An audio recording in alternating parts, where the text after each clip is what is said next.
Hi all, എൻ്റെ പേര് Joel, cost accountant ആണ് and also your faculty for FM and BDA. So മക്കളെ, നിങ്ങൾ തമ്മിൽ കണ്ട പോലെ തന്നെ നമ്മുടെ സെഷൻ്റെ ഉദ്ദേശം എന്ന് വെച്ച് കഴിഞ്ഞാൽ ക്വസ്റ്റ്യൻ പേപ്പർ വർക്കൗട്ടാണ്. ഓക്കെ, സോ നമുക്ക് സ്റ്റാർട്ട് ചെയ്യാം. ഓക്കെ, സോ നമ്മുടെ ഇപ്പോൾ റീസെൻ്റായിട്ട് കഴിഞ്ഞ് ജൂൺ 2025 ക്വസ്റ്റ്യൻ പേപ്പറാണ് നമ്മളിപ്പോൾ ഇവിടെ വർക്കൗട്ട് ചെയ്യാൻ പോകുന്നത്. ഓക്കെ, അപ്പോൾ നമുക്ക് നോക്കാം. നിങ്ങൾക്കറിയാവുന്ന പോലെ തന്നെ നമ്മുടെ ക്വസ്റ്റ്യൻ പേപ്പറിൻ്റെ പാറ്റേൺ സെക്ഷൻ എ കമ്പൾസറി ആണ്. അതിനകത്ത് തന്നെ 15 ക്വസ്റ്റ്യൻസ് 2 മാർക്കിന്, അങ്ങനെ ടോട്ടൽ 30 മാർക്കുണ്ട്. സെക്ഷൻ ബിയിലേക്ക് വരുമ്പോൾ ഡിസ്ക്രിപ്റ്റീവ് ആണ്. Any 5 questions. ഓക്കെ, അങ്ങനെ ഏതെങ്കിലും 5 ക്വസ്റ്റ്യൻസ് എഴുതിയാൽ മതി. ഒരു ക്വസ്റ്റ്യനിൽ 14 മാർക്ക് വെച്ച്, അങ്ങനെ 5 ക്വസ്റ്റ്യൻ എഴുതുമ്പോൾ 70 മാർക്ക്, അങ്ങനെ total 100 marks. Section A full MCQ ആണ്. ഓക്കെ, സോ നമുക്ക് വർക്കൗട്ട് ചെയ്ത് തുടങ്ങാം. All right, so section A question 1, choose a correct option from the 4 alternatives given. Okay, MCQ ആണ്. Which of the following is not an unsystematic risk? Unsystematic risk.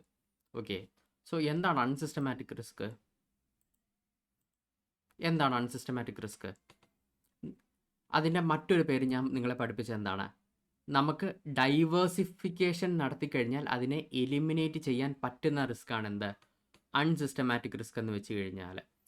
അപ്പോൾ which of the following is not an unsystematic risk എന്നാണ് ചോദിച്ചേക്കുന്നത്.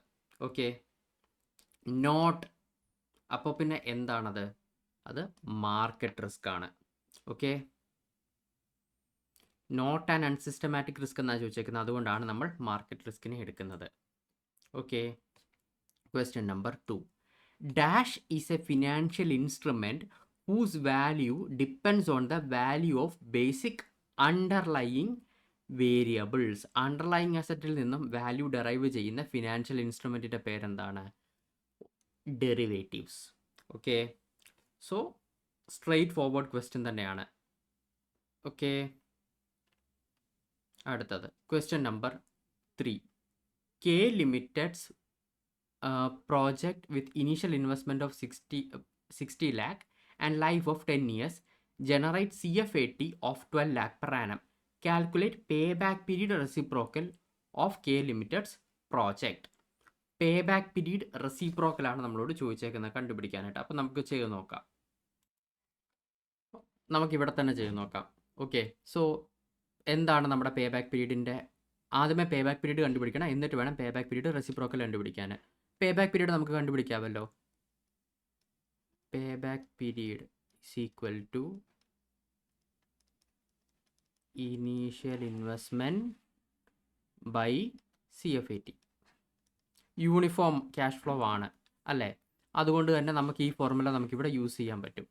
Initial investment 60 by CFAT 12 is equal to 5 എന്ന് കിട്ടും years. Okay, payback period ആണോ ചോദിച്ചേക്കുന്നത്? അല്ല, reciprocal അല്ല ചോദിച്ചേക്കുന്നത്. Reciprocal is equal to 1/5 is equal to 0.2 എന്ന് വെച്ച് കഴിഞ്ഞാൽ എന്താണ്? 20%. Option A. ഓക്കെ, അടുത്തത് question number 4, what is a key characteristics of commercial paper? So key characteristics എന്താണെന്ന് ചോദിച്ചു കഴിഞ്ഞാൽ ഇതിനകത്ത് കൊമേഴ്ഷ്യൽ പേപ്പറിൻ്റെ എന്താണ്? Unsecured short term debt instrument ആണ്. അതാണ് അതിൻ്റെ ആൻസർ. അടുത്തത്, a company has the following working capital detail: inventory conversion period, receivable collection period, payable deferral period. Cash conversion cycle എന്താണെന്നാണ് ചോദിച്ചേക്കുന്നത്. Inventory plus receivable minus payable അല്ലേ നമ്മുടെ cash conversion cycle എന്ന് പറഞ്ഞു കഴിഞ്ഞാൽ? ഇൻവെൻട്രി എത്രയാ? 40 പ്ലസ് റിസീവബിൾ എത്രയാ? 30 minus payable എത്രയാ? 20 equal to 50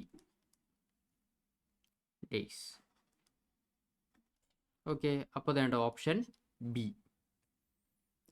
answer option B. Okay, question number 6. ABC Limited is selling its products at rupees 2 per unit. Variable cost is estimated at 35%, while fixed cost at present sales level of 1 lakh comes to 1 lakh. Okay. Firm issues 14% debentures of rupees 26,000. Calculate financial leverage of the firm. Okay, അപ്പോൾ നമുക്ക് ആദ്യമേ computation ചെയ്യണം. Selling price rupees 2. Variable cost എന്ന് വെച്ച് കഴിഞ്ഞാൽ 35, ഇതിൻ്റെ 35% ആണെന്ന് പറയുന്നുണ്ട്. അപ്പോൾ 2 × 35% 0.7 കുറയ്ക്കുമ്പോൾ നമുക്ക് കോൺട്രിബ്യൂഷൻ കിട്ടും.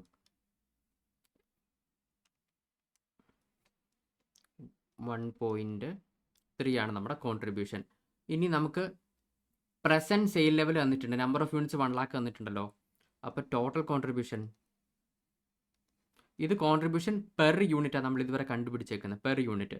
ടോട്ടൽ 1 lakh യൂണിറ്റ്സിന് എത്ര വരും? അപ്പോൾ 1,30,000 വരും. ഓക്കെ, ആൻഡ് ഫിക്സഡ് കോസ്റ്റ് എത്രയാണ് പറഞ്ഞേക്കുന്നത്? 1 lakh.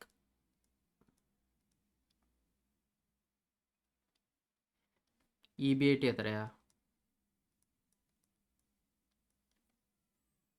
30,000. ഓക്കെ, ശരി. The firm has issued 14% debentures of 26,000. അപ്പോൾ ഇനി interest കുറയ്ക്കാമല്ലോ.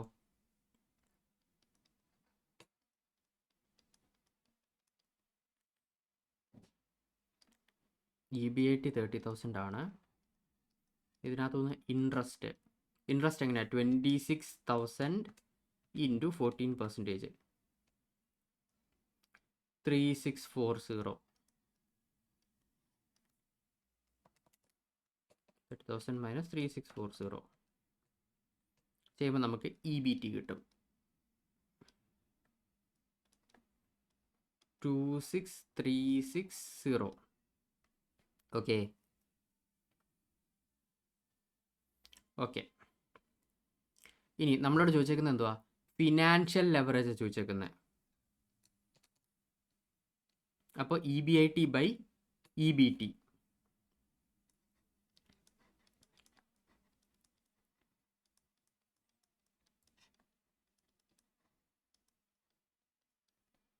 EBIT 30,000, EBT 26,360.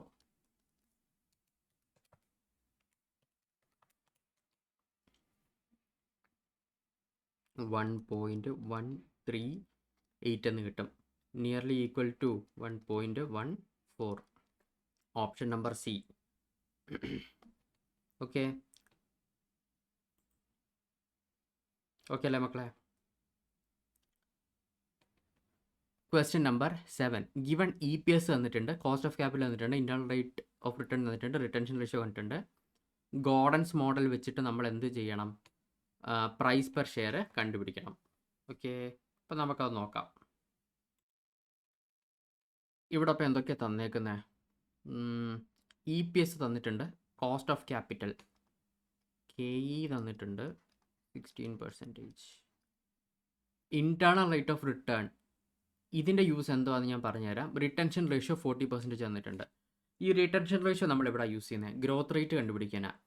G is equal to B × R. Retention ratio B × rate of return. ആ റേറ്റ് ഓഫ് റിട്ടേൺ 20, അതായത് 40 × 20% is equal to 8% ആണ് നമ്മുടെ growth. Okay, അത്രേ ഉള്ളൂ. അപ്പം നമ്മുടെ ഗോർഡൻസ് മോഡൽ ഫോർമുല എന്താ? KE is equal to D1/P0 + G. ഇങ്ങനെയാണല്ലോ നമ്മുടെ ഗോർഡൻസ് മോഡലിൻ്റെ ഫോർമുല. കെയുടെ വാല്യൂ എത്രയാണ്? 16%. 0.16 16 okay is equal to D1. നിങ്ങളൊന്ന് ഓർത്തേ, EPS 10 ആണെന്നുണ്ടെങ്കിൽ റീടെൻഷൻ റേഷ്യോ 40 ആണെന്നുണ്ടെങ്കിൽ ബാക്കി 40% ആണെങ്കിൽ ബാക്കി 60% ആയിരിക്കത്തില്ലേ പേ ഔട്ട് റേഷ്യോ.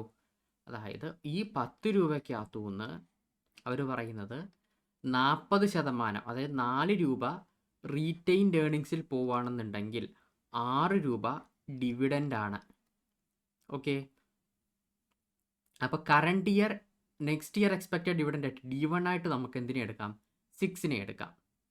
6 ബൈ നമുക്ക് കണ്ടുപിടിക്കേണ്ട എന്തുവാ? P0നെയാണ്. P0 plus G growth rate നമ്മളിപ്പോൾ കണ്ടുപിടിച്ചിട്ടുണ്ട് 0.08. ഓക്കെ, റീഅറേഞ്ച് ചെയ്തേ. ഈ 0.08നെ ഇപ്പുറത്തുനിന്ന് കുറച്ചേ അപ്പുറം കൊണ്ടുപോവുകയാണെങ്കിൽ 0.08 is equal to 6 by P0. P0 is equal to 6 by 0.08.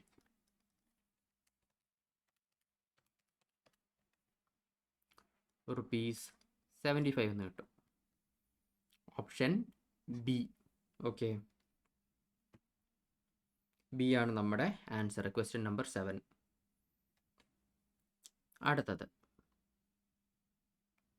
Jai as an investor expects a perpetual sum of 10,000 annually from his investment. What is the present value of perpetuity if the interest rate is 15%? അതായത് infinity വരേക്കും അയാൾ എന്തോ ഒരു amount invest ചെയ്തിട്ടുണ്ട്. ആ ഇൻവെസ്റ്റ്മെൻറ്റിൽ നിന്ന് അയാൾക്ക് 15% ആണ് ഫ്രീസ് ചെയ്തേക്കുന്നുണ്ടെങ്കിൽ അയാൾക്ക് എല്ലാ വർഷവും അയാൾക്ക് 10,000 രൂപ വെച്ച് കിട്ടിക്കൊണ്ടിരിക്കണം ആനുവലി.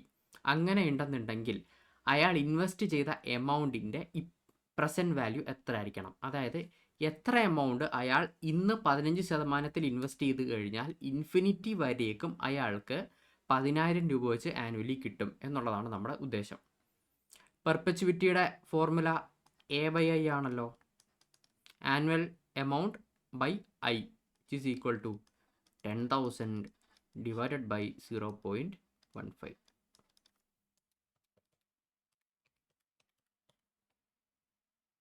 ₹66667. 8ൻ്റെ ആൻസർ A. ഓക്കെ, 9ാമത്തെ question. P Limited has earned 9% return on total assets of 50 lakh and has a net profit ratio of 5%. The sales of the firm is dash. Okay, നമുക്ക് നോക്കാം. ഓക്കെ, അപ്പോൾ return on total asset is equal to EBIT by total asset എന്നാണല്ലോ. Which is equal to നമുക്ക് എത്രയാണ് തന്നേക്കുന്നത്? 9% എന്നാ. നമുക്ക് EBIT by total asset എത്രയാണ്? 50 ലാക്കാ. Equal to 9%. EBIT എത്ര അപ്പോൾ? 50 lakh into 9% equal to 4,50,000. Okay, ഇതാണ് നമ്മുടെ EBIT. And has a net profit ratio of 5% എന്ന് പറഞ്ഞിട്ടുണ്ട്. എന്തുവാ നെറ്റ് പ്രോഫിറ്റ് റേഷ്യോ എന്ന് പറഞ്ഞു കഴിഞ്ഞാൽ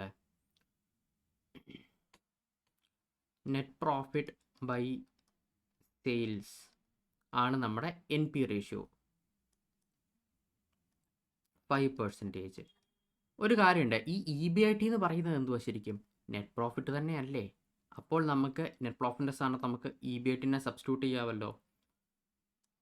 4,50,000 by sales equal 5%. Sales എന്തുമായിരിക്കും?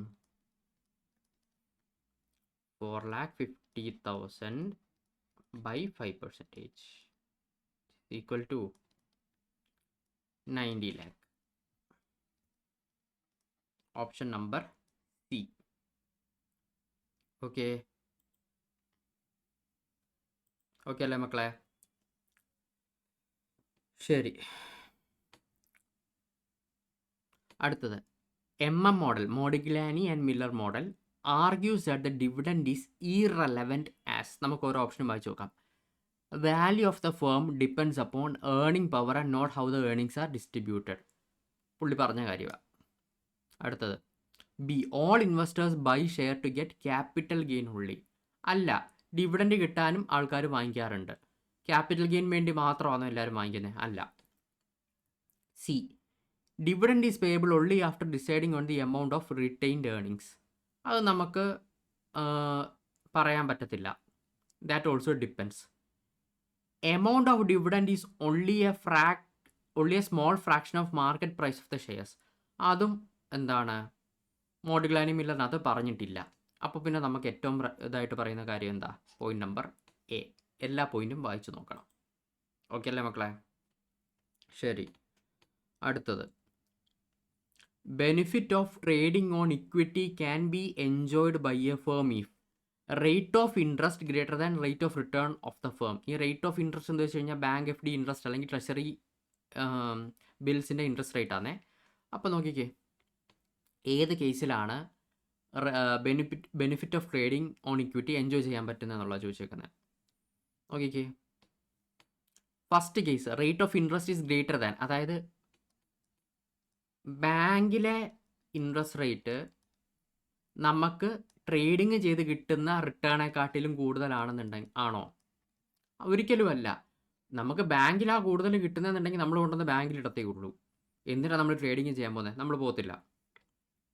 Rate of interest equal rate of return of the firm. Bank interest equals return. നമ്മൾ ഇടുവോ? ഇടത്തില്ല. കാര്യം എന്താ? ബാങ്കാ സേഫ്. നമുക്ക് സെയിം റിട്ടേൺ തന്നെയാണ് ബാങ്കിൽ നിന്ന് കിട്ടുന്നതെന്നുണ്ടെങ്കിൽ ബാങ്ക് ഒന്നുകൂടി സേഫാണ്. കാര്യം ഫ്ലക്ച്വേഷൻ, ഈ പറഞ്ഞ സിസ്റ്റമാറ്റിക് റിസ്ക്, അൺസിസ്റ്റമാറ്റിക് റിസ്ക്, ഇതൊന്നും അതിനെ ബാധിക്കത്തില്ല. അപ്പോൾ അതുമല്ല, rate of interest less than rate of return of the firm. Bank ഇൻട്രസ്റ്റിനെക്കാട്ടിലും നമ്മുടെ റിട്ടേൺ, ട്രേഡിങ് ചെയ്യുന്ന റിട്ടേൺ കൂടുതലാണ് എന്നുണ്ടെങ്കിൽ ഉറപ്പായിട്ട് നമ്മൾ ചെയ്യും. അപ്പോൾ ഓപ്ഷൻ നമ്പർ സി. ഓക്കെ, ഇങ്ങനെ ചിന്തിക്കണം. അടുത്തത്, which of the following does not help to increase current ratio? Does not help to increase current ratio. Okay, അപ്പോൾ കറണ്ട് റേഷ്യോ എന്താണെന്ന് നമുക്ക് നോക്കാം.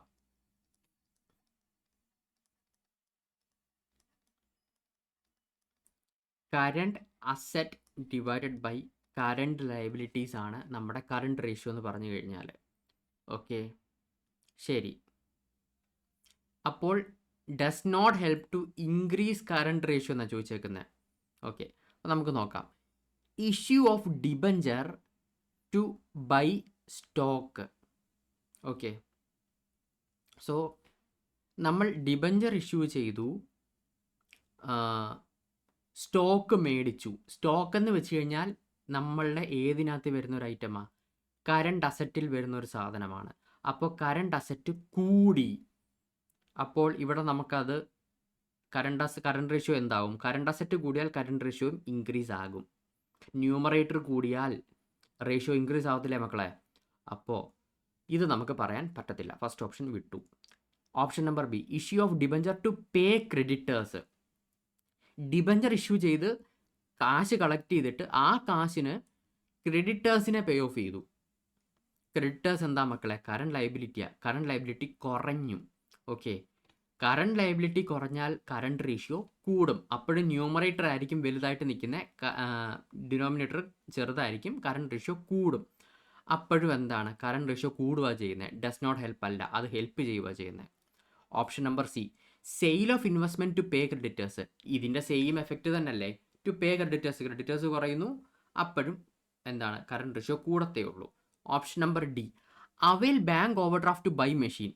ബാങ്ക് ഓടി എടുക്കുന്നു, മെഷീൻ മേടിക്കുന്നു. ഓക്കെ, ഇത് ലയബിലിറ്റിയാണ്, ഇതും ലയബിലിറ്റിയാണ്. ഓക്കെ, മെഷീൻ വാങ്ങിച്ചാൽ എന്തെങ്കിലും ഒരു ഇമ്പാക്റ്റ് അതിൽ വരുമോ? ഒരിക്കലും വരത്തില്ല. ഓക്കെ, അപ്പോൾ പിന്നെ ഓപ്ഷൻ നമ്പർ ഏതാണ്? ഡി. ക്വസ്റ്റ്യൻ 12ൻ്റെ answer avail bank overdraft by machine. ഇങ്ങനെ ചിന്തിച്ച് വേണം ചെയ്യാൻ, ചുമ്മാ കറക്കി കുത്തരുത്, ഇങ്ങനെ ചിന്തിക്കണം. അടുത്തത്, algorithmic trading is also known as reinforcement learning. കാരണം നമ്മൾ BDAയിൽ പഠിച്ചതാണ്. ബാക്കി എന്തെങ്കിലും ഇതുമായിട്ട് മാച്ച് ഉണ്ടോ നോക്കിക്കേ. അനോമലി ഡിറ്റക്ഷൻ അല്ല, ഫ്രോഡ് ഡിറ്റക്ഷൻ അല്ല, ഇലക്ട്രോണിക് ഡേറ്റ പ്രോസസ്സിംഗ് അല്ല. ആൽഗോറിതമിക് ട്രേഡിംഗ് എന്ന് വെച്ച് കഴിഞ്ഞാൽ അത് റീഇൻഫോഴ്സ്മെൻറ്റ് ലേണിംഗ് ആണ്. Dash is any procedure that organizes data into meaning order. ഒരു കാര്യത്തിനെ ഓർഡറിലാക്കുന്നതിന് പറയുന്ന പേരെന്തുവാ? സോർട്ടിങ്. ഇനി നമുക്ക് ഓപ്ഷൻ നോക്കാം. ഡേറ്റ അഗ്രിഗേഷൻ ആണോ? അല്ല. അനാലിസിസ് ആണോ? അല്ല. Data sorting. കണ്ടോ, മീനിങ് ഓർഡർ വെച്ച് നമ്മളത് കണ്ടുപിടിച്ചു. അടുത്തത്, dash classifies data points depending on their closeness to any correlation with other accessible data. ANN algorithm, CNN algorithm, DNA algorithm, KNN algorithm. ഇത് നിങ്ങൾക്ക് കണ്ണും പൂട്ടി പറയാൻ പറ്റും, കാര്യം KNN അൽഗോരിതമേ നമ്മൾ പഠിച്ചിട്ടുള്ളൂ. KNN algorithm. ഓക്കെ മക്കളെ, സോ അത്രയേ ഉള്ളൂ നമ്മുടെ MCQ പാഠം എന്ന് പറഞ്ഞു കഴിഞ്ഞാൽ. വളരെ എളുപ്പമാണ്. ഒന്ന് ചിന്തിച്ച് കഴിഞ്ഞാൽ തന്നെ നിങ്ങൾക്ക് എന്താണ് 30 മാർക്ക് കയ്യിലിരിക്കും. ഒരു കോംപ്ലിക്കേഷനും ഇല്ല, straight forward. Okay, coming to section number B, നമ്മുടെ ഡിസ്ക്രിപ്റ്റീവ് ഏരിയ. ഓക്കെ, ഇവിടെ 7 മാർക്കിൻ്റെ 7 ക്വസ്റ്റ്യൻസിൽ ഏതെങ്കിലും 5 എണ്ണം ചൂസ് ചെയ്യണം. So question number 2A, distinguish between primary market and secondary market. അത് നമ്മുടെ 3rd ചാപ്റ്ററിനകത്തുണ്ട്. Okay, instruments and investments in financial market എന്ന് പറയുന്ന ചാപ്റ്ററിനകത്തുണ്ട്. ജസ്റ്റ് നോക്കുക. Explain the concept of predictive analysis. How does predictive analytics work? Give 2 examples and application of predictive analytics in specific industries. അതും നമ്മൾ നമ്മുടെ പഠിപ്പിച്ചിട്ടുണ്ട്, BDAക്കകത്ത് പഠിപ്പിച്ചിട്ടുണ്ട്, ഡേറ്റ അനാലിസിസിനകത്ത്.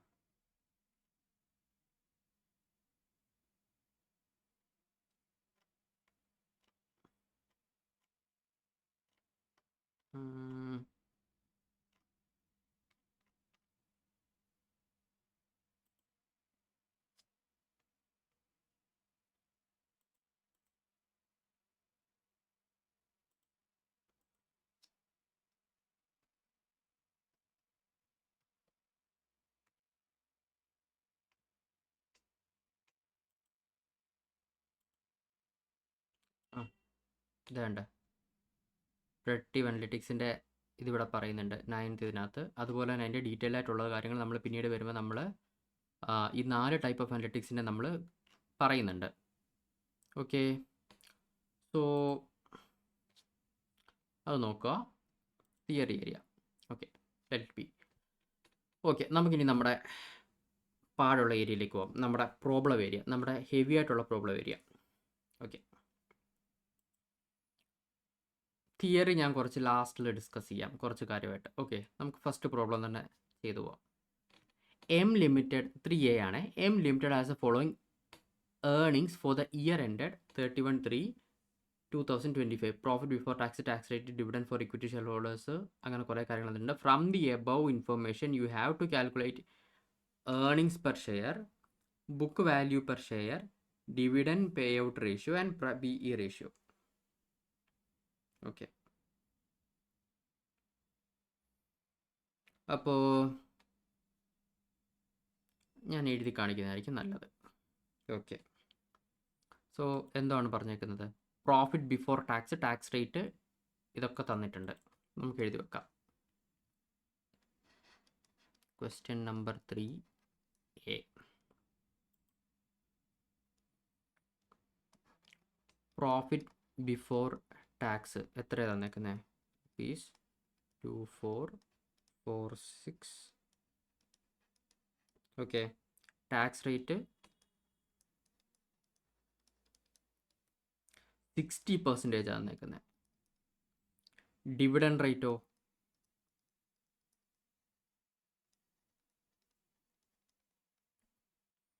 20%. ഓക്കെ, ഇത്രയുമേ നമുക്ക് തന്നിട്ടുള്ളൂ. നമുക്ക് ബാക്കി കമ്പ്യൂട്ട് ചെയ്യാമല്ലോ. പ്രോഫിറ്റ് ബിഫോർ ടാക്സ് നമുക്കറിയാമെന്നുണ്ടെങ്കിൽ ടാക്സ് റേറ്റ് പറയുന്നുണ്ടെങ്കിൽ പ്രോഫിറ്റ് ആഫ്റ്റർ ടാക്സ് കണ്ടുപിടിക്കാൻ പറ്റും.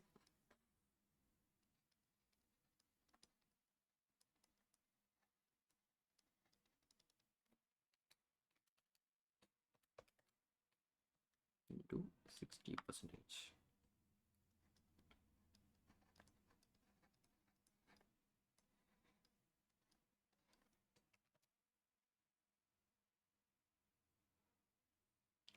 നയൻ 978400. ഓക്കെ, ഇതാണ് നമ്മുടെ പ്രോഫിറ്റ് ആഫ്റ്റർ ടാക്സ്. ഓക്കെ, വേറെ എന്തെങ്കിലും ക്വസ്റ്റ്യനിൽ പറഞ്ഞിട്ടുണ്ടോ?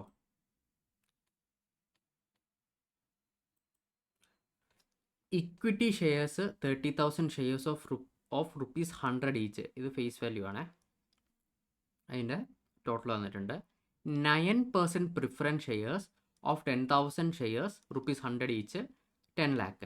റിസർവ്സ് ആൻഡ് സർപ്ലസും തന്നിട്ടുണ്ട്. ശരി, അപ്പോൾ നമുക്കിവിടെ ഒരു പ്രിഫറൻസ് ഷെയർസ് ഉണ്ടല്ലോ, പ്രിഫറൻസ് ഡിവിഡൻഡ് ഉണ്ട് ഇവിടെ.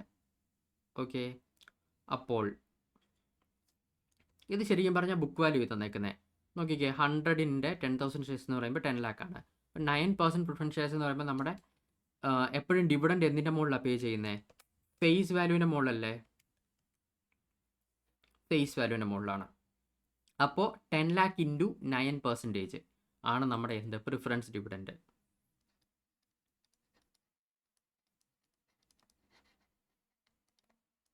$10 lakh ഇൻറ്റു 9% ചെയ്യുമ്പോൾ നമുക്ക് എന്ത് കിട്ടും? 90,000 ആണ് നമ്മുടെ പ്രിഫറൻസ് ഡിവിഡൻഡ്. ഓക്കെ, 978,400 9,000.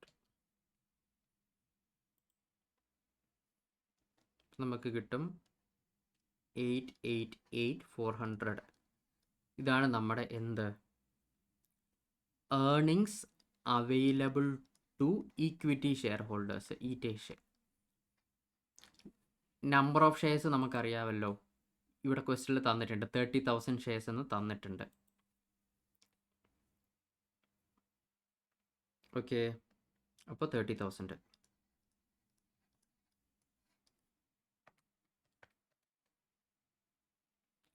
അപ്പോൾ നമുക്ക് EPS കിട്ടും 29.613. ഇതാണ് നമ്മുടെ EPS.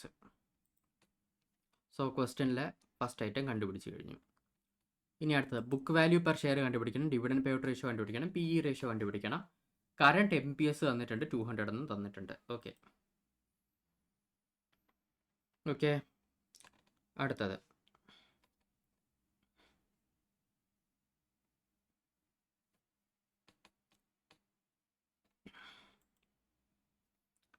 അപ്പോൾ നമുക്ക് ക്യാപിറ്റൽ ഇനി നമ്മുടെ ടോട്ടൽ എത്രയാണ് നമുക്കിത് കണ്ടുപിടിക്കാം. കാര്യം ഇവിടെ നമ്മുടെ റിസർവ്സ് ആൻഡ് സർപ്ലസിൻ്റെ ഓപ്പണിംഗ് ബാലൻസ് 22 lakh ആണെന്നും പറഞ്ഞിട്ടുണ്ടായിരുന്നു. ഓക്കെ, അപ്പോൾ നമുക്കിനി എങ്ങനെ എടുക്കുന്നത് നോക്കാം.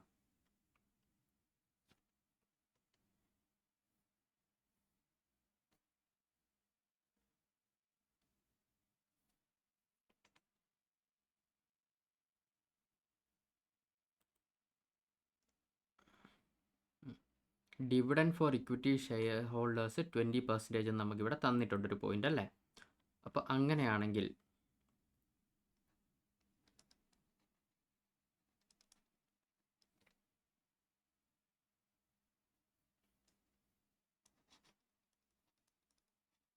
ഇക്വിറ്റി ഡിവിഡൻഡ് എത്ര വരും മക്കളെ?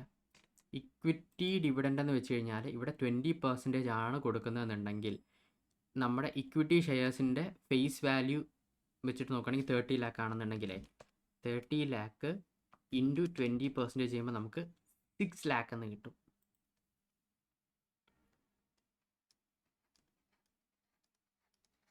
ഓക്കെ ശരി, അപ്പം EPS കണ്ടുപിടിച്ചിട്ടുണ്ടായിരുന്നു. ഇനി നമുക്ക് ഒരു കാര്യം കൂടി ചെയ്യണം. നോക്കിക്കേ, ഈറ്റേഷ് ഉണ്ടല്ലോ, ഇവിടെ ഇത്രയുണ്ട്.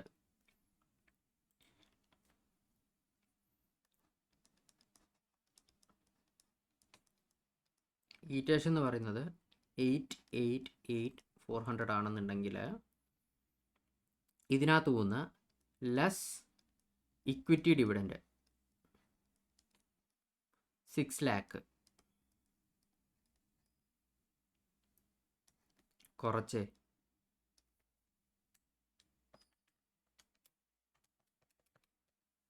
നമുക്ക് കിട്ടും 288,400. ഇതെന്താണ് മക്കളെ? നമ്മുടെ റീറ്റെയിൻഡ് ഏർണിങ്സാണ്. ഡിവിഡൻ്റായ 6 ലക്ഷം earnings available to equity share ഹോൾഡേഴ്സിനകത്തുനിന്ന് ഡിവിഡൻ്റായ 6 ലക്ഷം കൊടുത്തതിന് ശേഷം ബാക്കിയുള്ളതാണ് റീറ്റെയിൻ ഏർണിങ്സ് ആയ എന്താണ് 2,88,400 വരുന്നത്. ഓക്കെ, അപ്പോൾ അതേണ്ട ഇനി എന്താ ഉള്ളത്?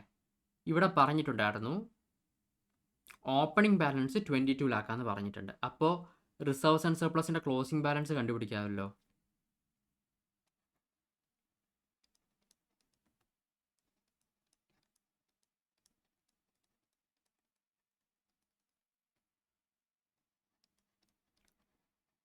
ഓപ്പണിംഗ് ബാലൻസ് എത്രയാ?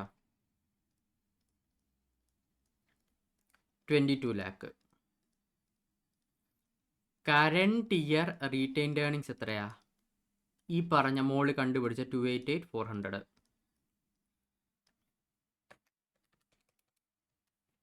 അപ്പോൾ ടോട്ടൽ ക്ലോസിംഗ് എത്ര കിട്ടും?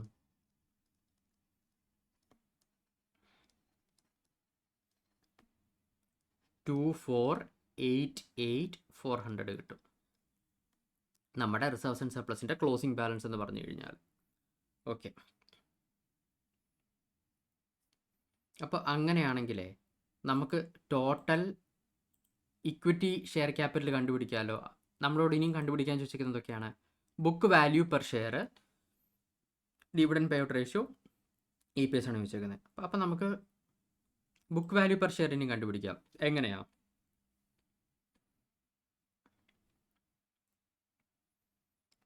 ഫസ്റ്റ് ഇക്വിറ്റി ഷെയർ ക്യാപിറ്റൽ ക്വസ്റ്റ്യനിൽ തന്നെ തന്നിട്ടുണ്ട് 30 ലാക്കാണ്.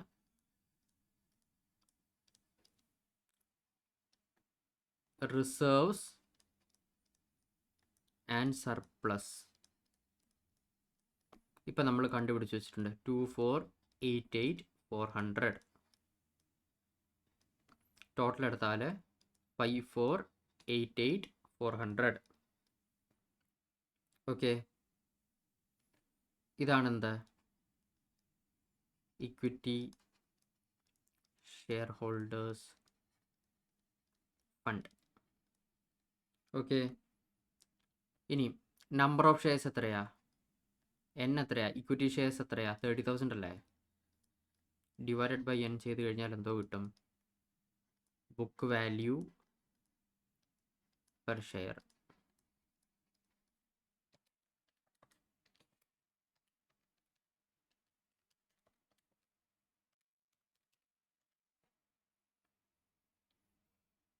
$182.946 182.95 എന്ന് വേണമെങ്കിൽ റൗണ്ട് ഓഫ് ചെയ്യാൻ പറ്റും.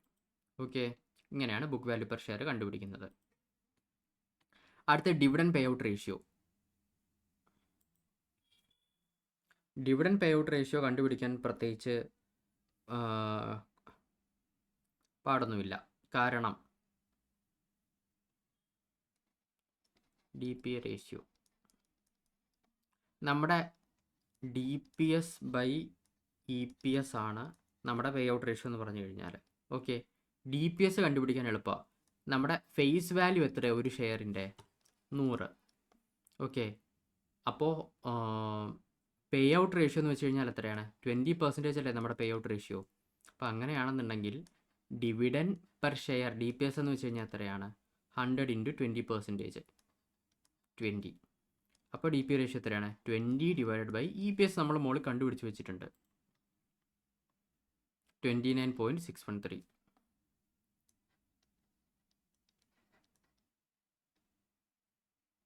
Okay,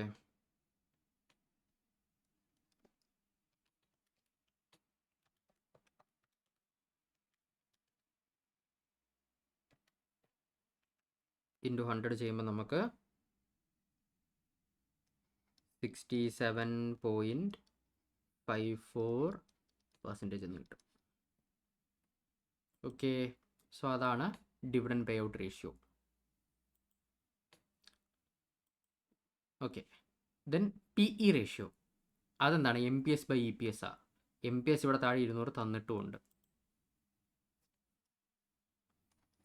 PE ratio MPS/EPS equal to MPS എത്രയാ?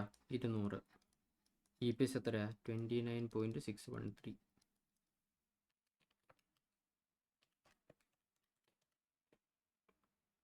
6.753 ടൈംസ് 75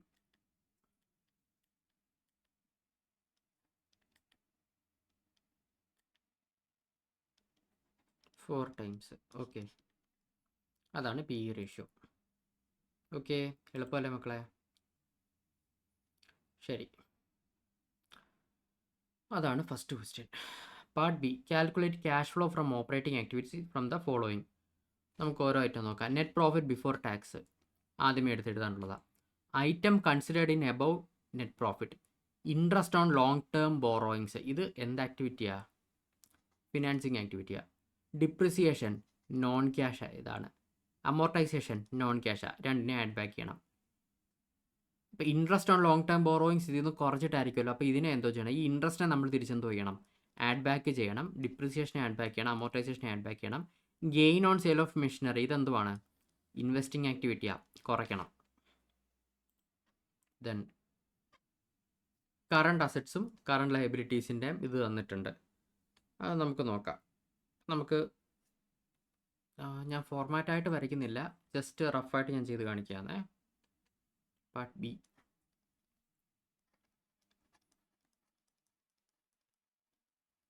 നിങ്ങൾ എക്സാമിന് ചെയ്യുമ്പോൾ ഫോർമാറ്റിൽ തന്നെ ചെയ്ത് പൊക്കോണം. നമ്മൾ പെട്ടെന്നാണ് എങ്ങനെ സോൾവ് ചെയ്യുമെന്ന് കാണിക്കുന്നത്. സോ 3,40,000. ഓക്കെ, നമ്മൾ എന്തൊക്കെ ആഡ് ബാക്ക് ചെയ്യുന്നത്? Non cash items, non operating ഐറ്റംസിന് നമ്മൾ ആഡ് ബാക്ക് ചെയ്യണം. നോൺ ക്യാഷ് ഐറ്റംസ് എന്തൊക്കെയാണ് ഇതിനകത്ത്? ഇനി നോക്കിക്കേ, ഓർഡറിൽ നോക്കിക്കേ. ഡിപ്രിസിയേഷൻ, അമോർട്ടൈസ്, ഇതേണ്ട ഇതിനെല്ലാം നമ്മൾ ആഡ് ബാക്ക് ചെയ്യണം. Interest on long term borrowing, depreciation, amortisation അത്രയും ആഡ് ബാക്ക് ചെയ്യണം.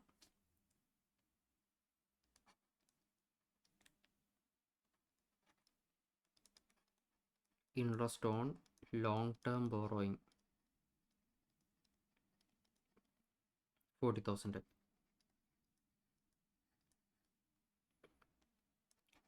ഡിപ്രീസിയേഷൻ 85,000. അമോർട്ടൈസേഷൻ 50,000. ഓക്കെ, ലെസ് എന്താണ്? ഈ പറഞ്ഞ പോലെ ഇതിപ്പോൾ നമ്മളെന്തുവാ എക്സ്പെൻസായിട്ട് നമ്മൾ ഓൾറെഡി P&L കുറച്ചിട്ടുള്ള ഐറ്റംസിനെ നമ്മൾ ആഡ് ബാക്ക് ചെയ്യുക ചെയ്യുന്നത്. ഇനിയും ഇൻകമായിട്ട് നമ്മൾ P&L കൂട്ടിയിട്ടുള്ള എന്തെങ്കിലും ഉണ്ടെങ്കിൽ അതിനെ നമ്മൾ ലെസ് ചെയ്യണം. ഉണ്ടല്ലോ, gain on sale of machinery.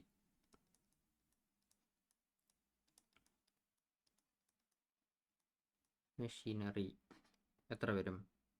30,000.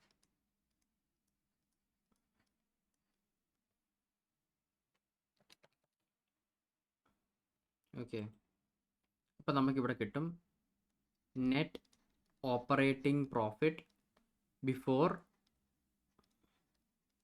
Working capital changes.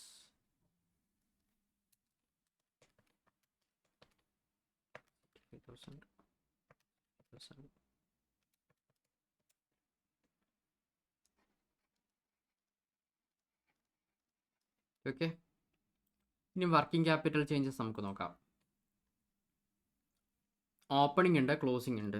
Okay, അപ്പം ട്രേഡ് റിസീവബിൾ, അതായത് നമ്മുടെ ഡെറ്റേഴ്സ്, ഇതെന്തുവാ? കുറഞ്ഞേക്കുക. കറണ്ട് അസറ്റ് ഡിക്രീസ് ചെയ്തേക്കുവാണ്. Trade payable, current liability increase ചെയ്തേക്കുവാണ്. Inventory, current asset increase. Prepaid expense asset ആണ്, current asset increase. Income received in advance, liability increase. Okay, അപ്പം നമുക്ക് നോക്കാം.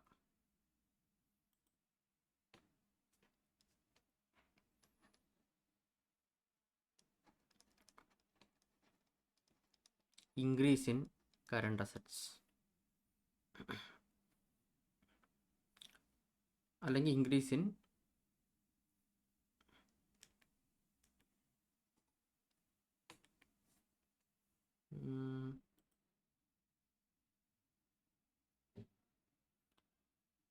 ഓക്കെ, നമുക്ക് ഓരോന്നോരോന്നായിട്ട് എഴുതിപ്പോൾ അതായിരിക്കും നല്ലത്.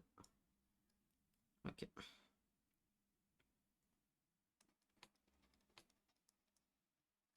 Decrease in trade receivable,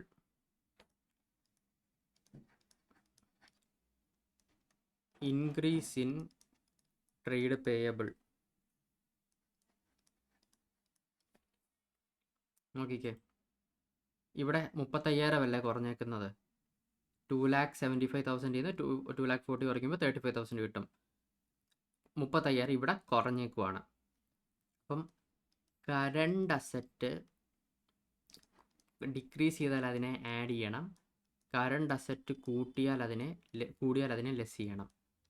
current liability increase ആയാൽ ആഡ് ചെയ്യണം, കറണ്ട് ലയബിലിറ്റി ഡിക്രീസ് ആയാൽ ലെസ് ചെയ്യണം. ഇതാണ് നമ്മുടെ റൂള്.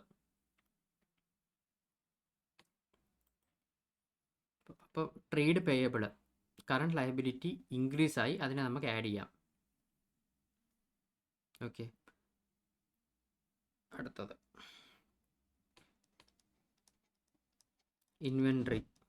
ഇൻവെൻട്രി കൂടുമല്ലേ ചെയ്തേക്കുന്നത്, കറണ്ട് അസറ്റ് ഇൻക്രീസ് ആണ് ചെയ്തേക്കുന്നത്.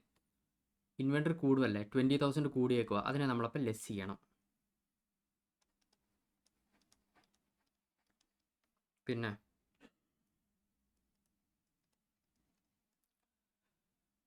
പ്രീപെയ്ഡ് എക്സ്പെൻസസ് ഇൻക്രീസ് ചെയ്തേക്കുമല്ലേ, ഇൻക്രീസ് പ്രീപെയ്ഡ് എക്സ്പെൻസസ്.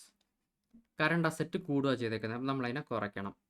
20,000 25,000 ആയിട്ടുണ്ട്, 5,000 കുറയ്ക്കണം. Then increase income received in advance.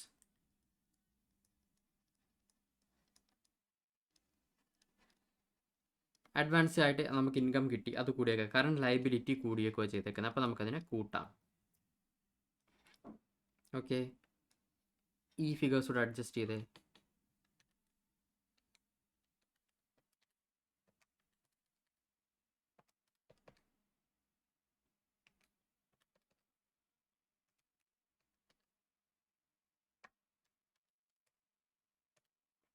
നമുക്ക് കിട്ടും 5,15,000.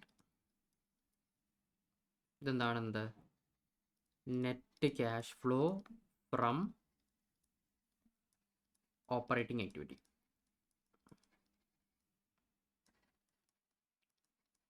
ഓക്കെ, സോ എളുപ്പമല്ലേ മക്കളെ, പ്രത്യേകിച്ച് വേറെ കൊനിഷ് അഡ്ജസ്റ്റ്മെൻറ്റ്സ് ഒന്നുമില്ലായിരുന്നു, direct question. Okay, question number 4. Fill in the missing information in the following comparative statement of profit or loss. Okay, ഇത് നമ്മൾ ഫില്ല് ചെയ്യണം. ഇവിടെ തന്നെ ചെയ്ത് കാണിക്കുന്നതായിരിക്കും ബെറ്റർ. വേറൊരു കളറിൽ ഞാൻ എഴുതി കാണിക്കാം. നോക്കിയാൽ മക്കളെ, ഞാൻ ഈ ടേബിളിൽ തന്നെ ചെയ്ത് കാണിച്ചു തരാം, അതായിരിക്കും ബെറ്റർ. അപ്പോൾ 2022-23 എന്ന് പറഞ്ഞു കഴിഞ്ഞാൽ ഇതെന്താണ്, പ്രീവിയസ് ഇയർ. 23-24 എന്ന് വെച്ച് കഴിഞ്ഞാൽ കറണ്ട് ഇയർ. ആബ്സലൂട്ട് ചേഞ്ച് എന്ന് വെച്ച് കഴിഞ്ഞാൽ current year minus previous year. Percentage എന്ന് വെച്ച് കഴിഞ്ഞാൽ current year minus previous year by current year, sorry previous year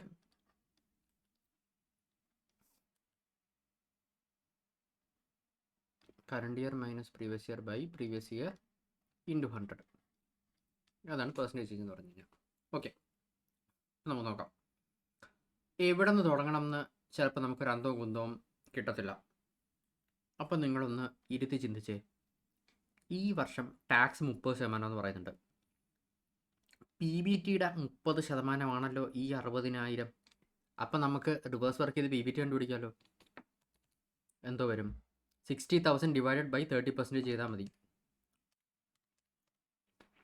നമുക്ക് PBT എത്ര കിട്ടും, 2 lakh. ഓക്കെ, ഇത് 2 lakh ആണ്. ലെസ് ഇൻകം ടാക്സ് ആണെങ്കിൽ PAT എന്തുമായിരിക്കും? 1,40,000. ഇവിടെ നിന്നാണ് സ്റ്റാർട്ട് ചെയ്യുന്നത്. Okay, fine. ഇനി കോസ്റ്റ് ഓഫ് ഗുഡ്സ് സോൾഡ് ഇവിടെ പറഞ്ഞിട്ടുണ്ട്. ഇവിടുത്തെ ഫിഗർ നമുക്ക് അറിയത്തില്ല, എന്നാലും നമുക്ക് ടോട്ടൽ വെച്ചിട്ട് ഇങ്ങനെ മുകളിലോട്ട് പോകാനൊക്കത്തുള്ളൂ. പക്ഷെ ഇവിടുത്തെ ഈ 2 വാല്യൂ നമുക്ക് തന്നിട്ടുണ്ട്. Current year minus previous year ചെയ്താൽ 2 lakh കിട്ടുമെന്ന് പറഞ്ഞിട്ടുണ്ട്. കറണ്ട് ഇയർ ആയ 6 lakhന് ഏതോ ഒരു എമൗണ്ട് കുറച്ച് കഴിഞ്ഞപ്പോൾ 2 lakh കിട്ടിയെന്ന് പറയുന്നുണ്ട്. അപ്പോൾ എന്താ current year minus previous year? Okay, അതിന് പകരം നിങ്ങൾ നോക്കിയാൽ ഈ 6 lakhന് 2 lakh കുറച്ച് കഴിഞ്ഞാൽ നമുക്ക് ഇവിടെ നിന്ന് കിട്ടും 4 lakh കിട്ടും. 6 lakhന് 4 lakh കുറച്ചപ്പോൾ 2 lakh കിട്ടി. ഇപ്പോൾ സെറ്റല്ലേ? കുറയ്ക്കുമ്പോൾ നമുക്ക് എന്ത് കിട്ടും? ടോട്ടൽ എക്സ്പെൻസസ് നമുക്ക് 4,25,000 കിട്ടും. ഓക്കെ, ഇനി 4,25,000 ഉണ്ട്, PBT ഉണ്ട്. ഇവിടെ ടോട്ടൽ റവന്യൂവിനകത്തു നിന്ന് ഈ എക്സ്പെൻസ് കുറച്ച് കിട്ടിയതാണ് ഈ 2 lakh. അപ്പോൾ ഈ 2 lakhൻ്റെ കൂടെ ഈ എക്സ്പെൻസ് ആഡ് ചെയ്ത് കഴിഞ്ഞാൽ നമുക്ക് എന്ത് കിട്ടും? ടോട്ടൽ റവന്യൂ കിട്ടുമല്ലോ. ആഡ് ചെയ്യുമ്പോൾ നമുക്ക് 6,25,000 എന്ന് കിട്ടും. ഓക്കെ, 6,25,000 ടോട്ടൽ റവന്യൂ ആണെന്നുണ്ടെങ്കിൽ അതിനകത്ത് 25,000 അതർ ഇൻകം ആണെന്നുണ്ടെങ്കിൽ റവന്യൂ ഫ്രം ഓപ്പറേഷൻ എന്തായിരിക്കും? 6 lakh. കണ്ടോ, എളുപ്പമല്ലേ? ഓക്കെ, ഇനി അതേപോലെ തന്നെ നമുക്ക് ഇവിടെ നോക്കാം. ഇവിടെ ഈ സെക്കൻഡ് കോളം കണ്ടുപിടിക്കാൻ നമുക്ക് വേറെ എന്തെങ്കിലും ഡേറ്റ ഉണ്ടോ? നമുക്കത് തന്നിട്ടില്ല. പക്ഷെ നമുക്ക് ഇവിടെ എവിടെയും ഈ ആബ്സല്യൂട്ട് ചേഞ്ചും ഇതും തമ്മിൽ ഏതൊക്കെ കോളത്തിൽ വാല്യൂ ലിങ്കേജ് ഉണ്ടെന്ന് നോക്കണം. ഇവിടെ ഉണ്ട് അതർ ഇൻകം. സോ കറണ്ട് ഇയറിൽ ഏതോ ഒരു വാല്യൂ മൈനസ് ഈ 25,000 ചെയ്തപ്പോൾ 65,000 കിട്ടി. അപ്പോൾ ഈ 65ഉം 25 കൂടെ ആഡ് ചെയ്ത് കഴിഞ്ഞാൽ നമുക്ക് കറണ്ട് ഇയർ വാല്യൂ കിട്ടുമല്ലോ. 65,000 പ്ലസ് 25,000 90,000. 90,000 നമ്മുടെ അതർ ഇൻകം എന്ന് പറഞ്ഞു കഴിഞ്ഞാൽ. കോസ്റ്റ് ഓഫ് ഗുഡ്സ് നമുക്ക് ഇവിടെ തന്നിട്ടുണ്ട്. ദെൻ ഇനി നമുക്കിത് ഇവിടെ വന്നേ, ഇവിടെ നമുക്ക് ഇൻകം ടാക്സ് തന്നിട്ടുണ്ട് 75,000. അപ്പോൾ 75,000 ഡിവൈഡ് ബൈ 30% ചെയ്യുമ്പോൾ നമുക്ക് എന്ത് കിട്ടും? PBT നമുക്ക് ഇവിടെ 2,50,000 കിട്ടുമല്ലോ. ഓക്കെ, അതും സെറ്റ്. ഇനി നമുക്കിത് ഇത് കണ്ടുപിടിക്കണം. ഈ അതർ എക്സ്പെൻസ് കണ്ടുപിടിക്കണം. ഇത് കണ്ടുപിടിക്കാനായിട്ട് നമുക്ക് ഇവിടെ ഒരു പെർസെൻറ്റേജ് ചേഞ്ച് തന്നേക്കുന്നത്. അതിൻ്റെ ഫോർമുല ഞാൻ പറഞ്ഞിട്ടുണ്ട്. Current year minus previous year by previous year. Current year value നമുക്കറിയത്തില്ല, നമുക്കതിനെ എക്സ് ആയിട്ട് ഇടാം. Current year minus previous year എത്രയാണ്? 25,000 by 25,000 into 100 is equal to 60. Okay, X minus 25,000 by 25,000 equals 0.60. Okay, cross multiply ചെയ്ത് solve ചെയ്ത് കഴിഞ്ഞാൽ നമുക്ക് എന്ത് കിട്ടും?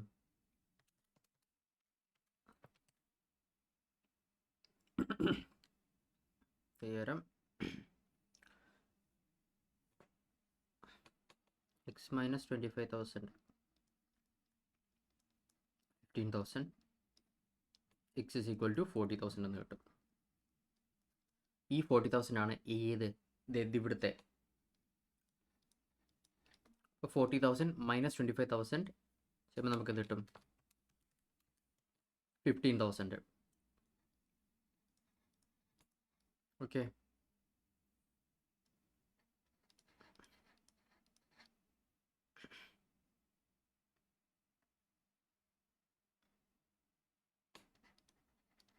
ബാക്കി നമുക്ക് ആബ്സല്യൂട്ട് ചേഞ്ച് കണ്ടുപിടിക്കാൻ പറ്റുമല്ലോ. ശരി, അപ്പോൾ ഇനിയും 40,000 ഉണ്ട്, 60,000 ഉണ്ട്. അപ്പോൾ ഇതിന് ടോട്ടൽ എക്സ്പെൻസ് എത്രയായിരിക്കും? 6,40,000 അല്ലേ?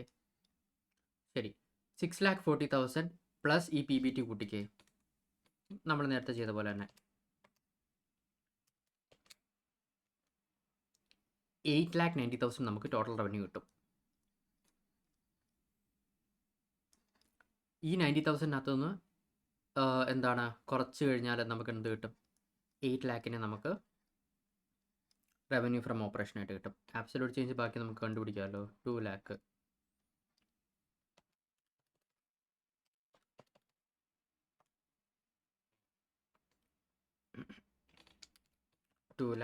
ഡിവൈഡഡ് ബൈ 6 ലാഖ് ചെയ്യുമ്പോൾ 33.33 ഇവിടെ കിട്ടും. 65 ബൈ ഇവിടെ 260% എന്ന് കിട്ടും. ഓക്കെ,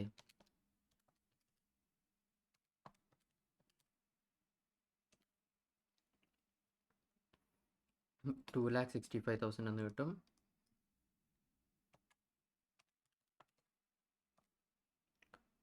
(42.4%).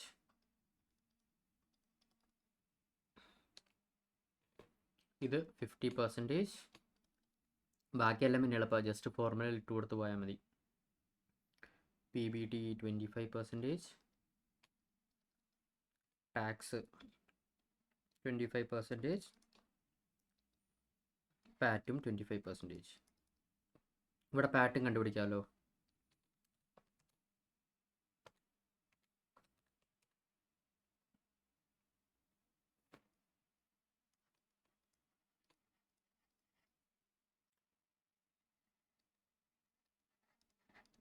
ഓക്കെ, സോ ഇങ്ങനെ ബാക്കി ഫില്ല് ചെയ്ത് പോവാം. ഓക്കെ അല്ലേ മക്കളെ? സോ സ്റ്റാർട്ടിങ് പോയിന്റ് എവിടെ നിന്നാണ് തുടങ്ങുന്നത്? ഇവിടെ നിന്നാണ് തുടങ്ങുന്നത്.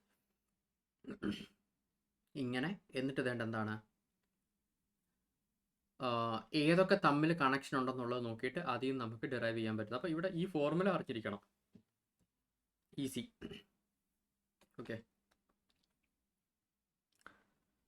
Okay part B.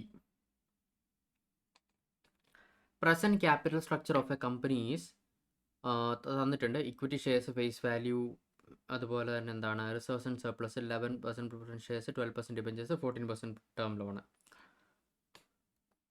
Additionally company's equity beta തന്നിട്ടുണ്ട്, yield on long term bond തന്നിട്ടുണ്ട്, stock market risk premium, current ex dividend equity share price, current ex dividend preference share price, current ex interest debenture market value, corporate tax rate. Debentures are deemable after 3 years and interest is paid annually. Ignoring flotation cost, calculate the cost of company's weighted average cost of capital using market value weights. Okay, ചെയ്യാം. So ഡേറ്റയും കാര്യങ്ങളൊക്കെ നിങ്ങൾ എഴുതിക്കോണം. നമുക്ക് ഓരോന്നോരോന്നായിട്ട് നമുക്ക് നോക്കാം. So first one,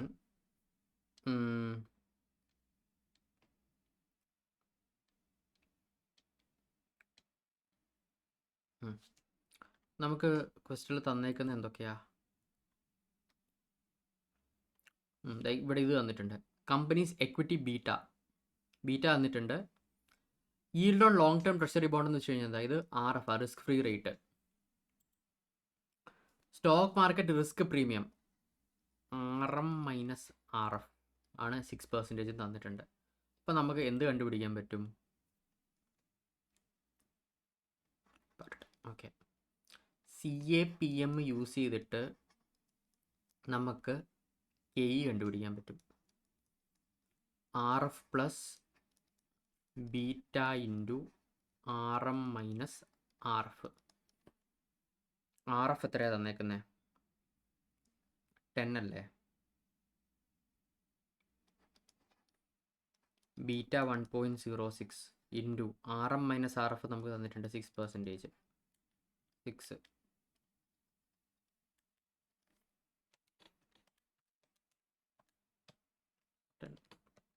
16.36%.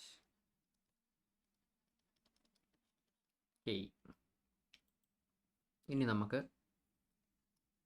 KD കണ്ടുപിടിക്കാം. KD കണ്ടുപിടിക്കാൻ എന്തൊക്കെ തന്നിട്ടുണ്ട്?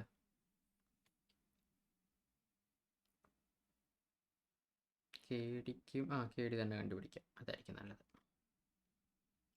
Debentures are redeemable after 3 years. Redeemable ആണെന്ന് പറഞ്ഞിട്ടുണ്ട്. ഇൻട്രസ്റ്റ് ഈസ് പെയ്ഡ് ആനുവലി എന്നും പറഞ്ഞിട്ടുണ്ട്. Okay, ex interest debenture market വാല്യൂവും തന്നിട്ടുണ്ട് 102.5 അറ്റ് പെർ ₹100. ഫേസ് വാല്യൂ ആണ് 100, കറണ്ട് മാർക്കറ്റ് വാല്യൂ ആണ് 102.5. അപ്പോൾ നമ്മുടെ എൻ പി, ഇത് നമ്മുടെ എൻ പി ആണ്. റിഡീമബിൾ, വേറെ റിഡംഷനെ പറ്റി ഒന്നും പറഞ്ഞിട്ടില്ല. റിഡീമബിൾ അറ്റ് പ്രീമിയം ആണോ ഒന്നും പറഞ്ഞിട്ടില്ല. റിഡീമബിൾ അറ്റ് പാർന്ന് തന്നെ നമുക്ക് എടുക്കാൻ പറ്റും അല്ലേ. കറണ്ട് മാർക്കറ്റ് പ്രൈസ് എന്ന് വെച്ച് കഴിഞ്ഞാൽ അത് അതിൻ്റെ നെറ്റ് പ്രൊസീഡ്സ് ആണ്. റിഡീമബിൾ അറ്റ് ഒന്നും പറഞ്ഞിട്ടില്ലാത്തത് കൊണ്ട് തന്നെ ഇതെന്താണ് നമ്മുടെ ആർ വി, റിഡംഷൻ വാല്യൂ. ഇത് നമ്മുടെ എൻ. ഓക്കെ. ആൻഡ് ഇൻട്രസ്റ്റും ടാക്സും ഒക്കെ നമുക്ക് ക്വസ്റ്റ്യനിൽ തന്നിട്ടുണ്ട്. ഇൻട്രസ്റ്റ് എത്രയാ?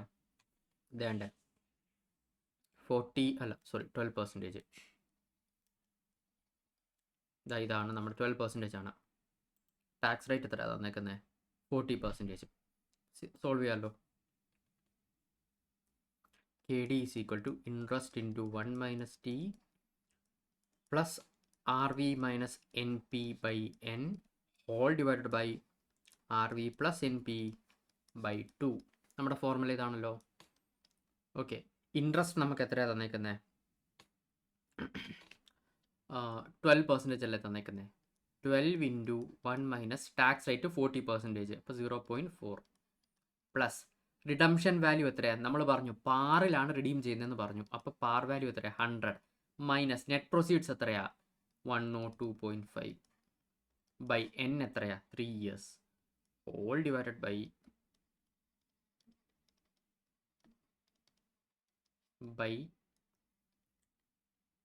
2. ഓക്കെ. സോൾവ് ചെയ്തേ.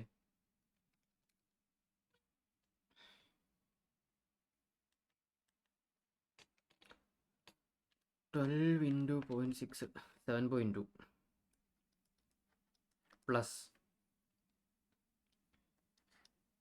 100 മൈനസ് 102.5 എന്തുവാണ്? By 3 minus 102.5 minus 0.833 whole divided by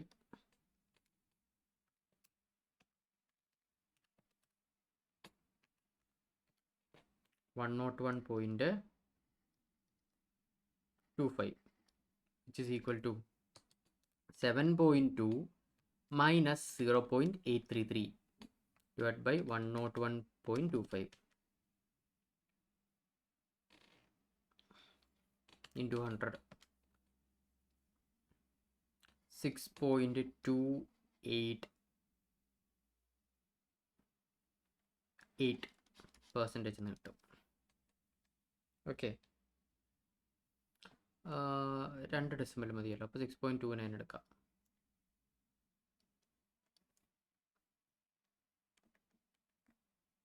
percentage K D കണ്ടുപിടിച്ചല്ലോ. അടുത്ത ഒരു കെ ഡിയും കൂടെ ഉണ്ട്. ഒരു ഡെറ്റ് കൂടി ഉണ്ടല്ലോ. ഏതാ? ടേം ലോൺ ഒരു 14% ഉണ്ട്.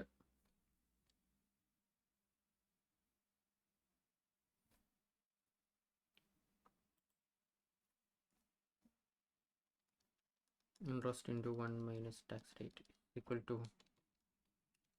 into 0.6. ഇൻട്രസ്റ്റ് എത്രയാ? 14 into 1 minus 0.4 is equal to 14 into 0.6 is equal to 8.4%. Okay. Loan. പിന്നെ ഇനി കെ പി കണ്ടുപിടിക്കണം. കെ പി കണ്ടുപിടിക്കാൻ അതിനും ഡീറ്റെയിൽസ് തന്നിട്ടുണ്ട്. ഫേസ് വാല്യൂ 11% പ്രിഫറൻസ് ഷെയർസ് ആണ്. Current ex dividend preference share price തന്നിട്ടുണ്ട്. പ്രിഫറൻസ് ഷെയർസിൻ്റെ കാര്യത്തിൽ വേറെ എന്തെങ്കിലും പറഞ്ഞിട്ടുണ്ടായിരുന്നോ?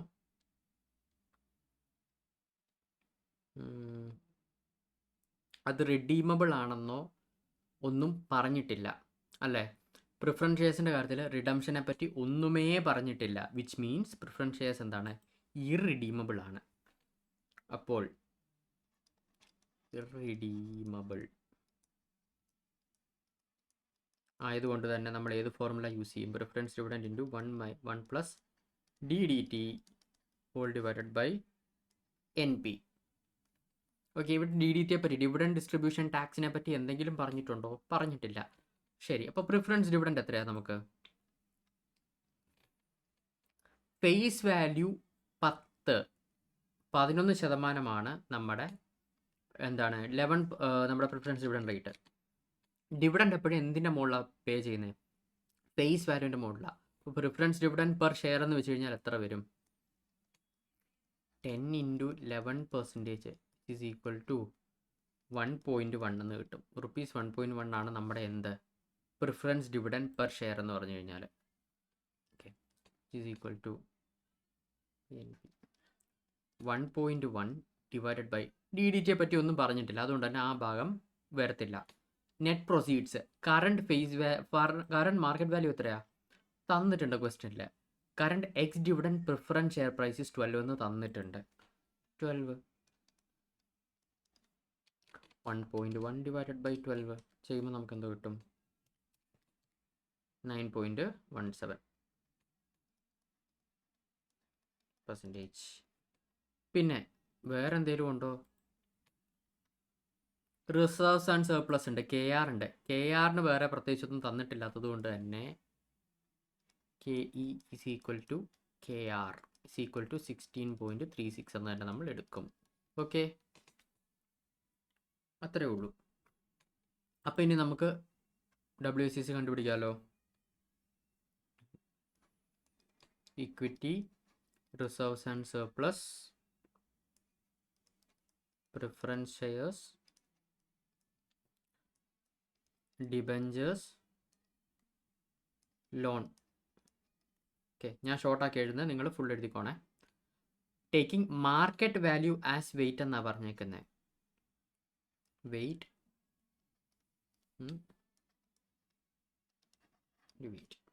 Okay, market value of weight എടുക്കുമ്പോൾ നമ്മൾ എന്താണ് corresponding number of shares into market value വേണം ചെയ്യാൻ. അപ്പോൾ നോക്കിക്കേ, ഇക്വിറ്റി ഷെയർസിന് എന്തോരം വരും?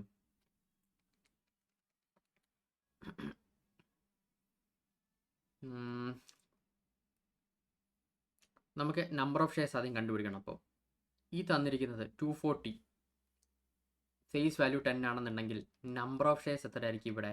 n എന്ന് വെച്ച് കഴിഞ്ഞാൽ 24 lakh ആയിരിക്കുമല്ലോ. 24 lakh ഷെയർസ് ആണ്. കറണ്ട് മാർക്കറ്റ് പ്രൈസ് തന്നിട്ടുണ്ടല്ലോ, ഷെയർസിൻ്റെ ഇതുണ്ട് 15 ഷെയർസിൻ്റെ കറണ്ട് മാർക്കറ്റ് പ്രൈസ് തന്നിട്ടുമുണ്ട്. 24 × 15 ചെയ്യുമ്പോൾ നമുക്ക് എന്ത് കിട്ടും? 360 എന്ന് കിട്ടും. പക്ഷേ ആ 360 എന്ന് വെച്ച് കഴിഞ്ഞാൽ 24 lakh × 15 ചെയ്യുമ്പോൾ 360 എന്ന് കിട്ടും. ആ 360 എന്ന് പറയുന്നത് ഇക്വിറ്റിക്കും റിസർവ്സിനും തുല്യ അവകാശമുള്ളതാണ്. ഓക്കെ, അപ്പം നമുക്കത് ഏത് റേഷ്യോയിൽ ഡിവൈഡ് ചെയ്ത് കൊടുക്കാൻ പറ്റും? ഈ റേഷ്യോയിൽ നമുക്കത് ഡിവൈഡ് ചെയ്ത് കൊടുക്കാൻ പറ്റും. ഓക്കെ,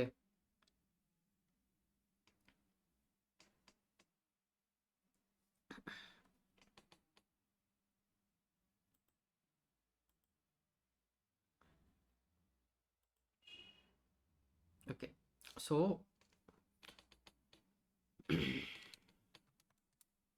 ഇൻറ്റു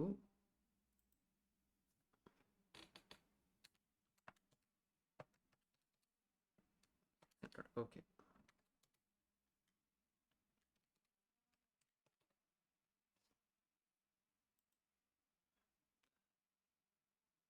$360 ആണെന്നുണ്ടെങ്കിൽ ഇക്വിറ്റിക്ക് എത്ര വരും? 360. ഓക്കെ, ഇവിടെ ടോട്ടൽ എടുത്തു കഴിഞ്ഞാൽ മാർക്കറ്റ് വാല്യൂ എടുത്താണ് നമ്മൾ ചെയ്യുന്നുണ്ടെങ്കിൽ നമ്മൾ എങ്ങനെയാണ് പഠിച്ചേക്കുന്നത്? 240 + 360 എത്ര വരും? ടോട്ടൽ 600 ആണ്. അപ്പോൾ നമ്മൾ ഈ റേഷ്യോയിൽ തന്നെ വേണം ഡിവൈഡ് ചെയ്ത് കൊടുക്കാൻ.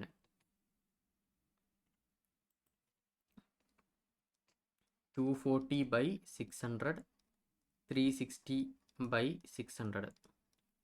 അങ്ങനെ ചെയ്യുമ്പോൾ നമുക്കിവിടെ എന്തോ കിട്ടും? 144 lakh എന്ന് കിട്ടും മാർക്കറ്റ് വാല്യൂ. ഇവിടെ റീറ്റെയിൻ ഏർണിങ്സ് ആണെങ്കിൽ 216 എന്ന് കിട്ടും. ഓക്കെ, ദെൻ പ്രിഫറൻസ് ഷെയർസ് എന്ന് വെച്ച് കഴിഞ്ഞാൽ 120 ലാക്ക് ആണ്. അപ്പം നമ്പർ എത്രയായിരിക്കും? 120 divide by 10 face value 12 lakh. And preference ഷെയർസിൻ്റെ current face value market value നമുക്ക് തന്നിട്ടുണ്ട് 12 ഇൻറ്റു 12 144 തന്നെ നമുക്ക് കിട്ടും. അതാണ് അവരുടെ market value.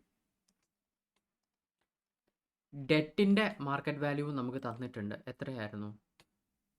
102.5. Okay,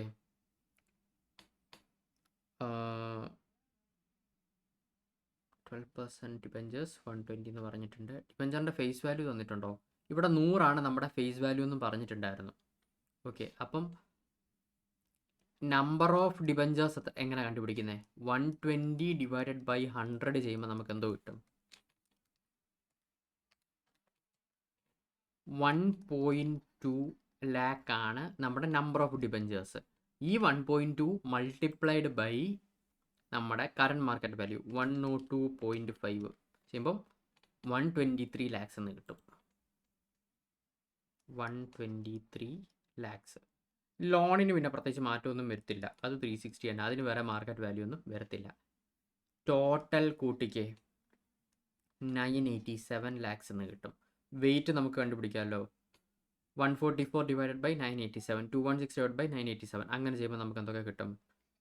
0.146, 0.219, 0.145, 0.125, 0.365.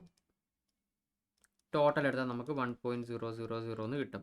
Cost of capital നമുക്കറിയാമല്ലോ, 16.36, 16.36.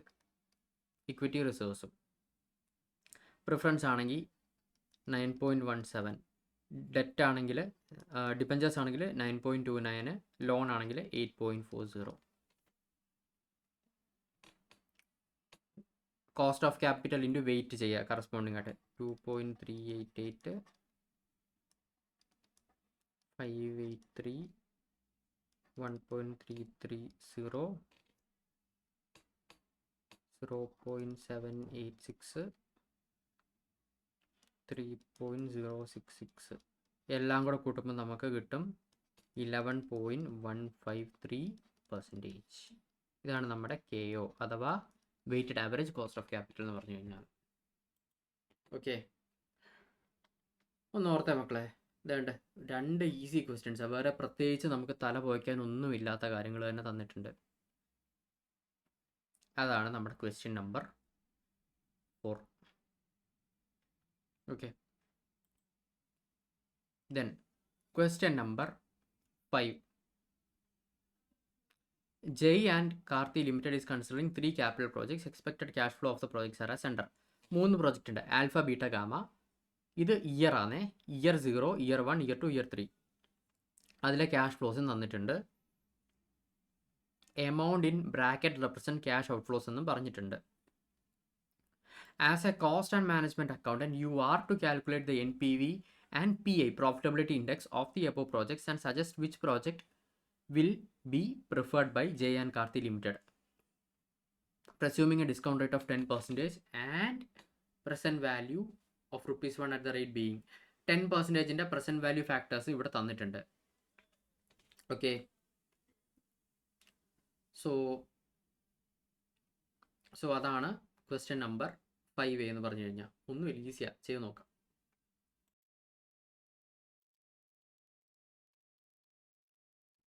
ഓക്കെ, നോക്കാം. 01.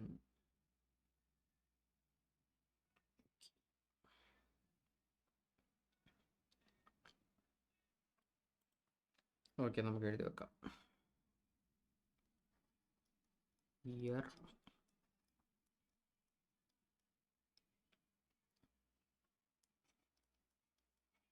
ആൽഫ ബീറ്റ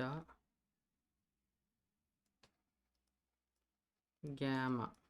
ഓക്കെ, ടേബിളായിട്ട് എങ്ങനെ ചെയ്യണമെന്ന് ഞാൻ ജസ്റ്റ് പറഞ്ഞുതരാം, എന്നിട്ട് ബാക്കി നിങ്ങൾ ചെയ്തു പോയാൽ മതിയേ.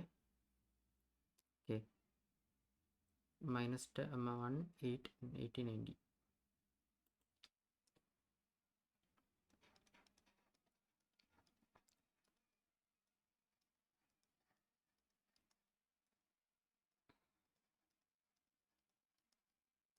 Okay, then year 1 എത്രയാ ആൽഫയ്ക്ക് 60,000 45,000 15,000.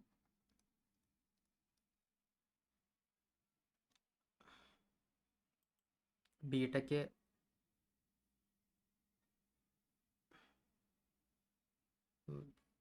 20 60 70.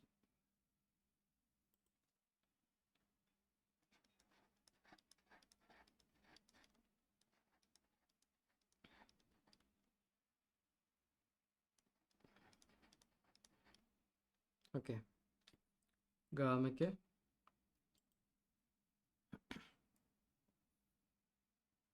90 40 80 86.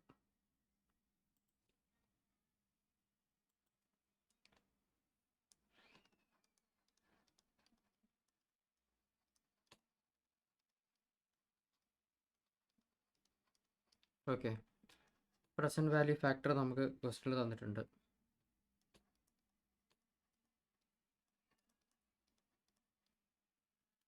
സോറി, ഇത് ഇയർ 1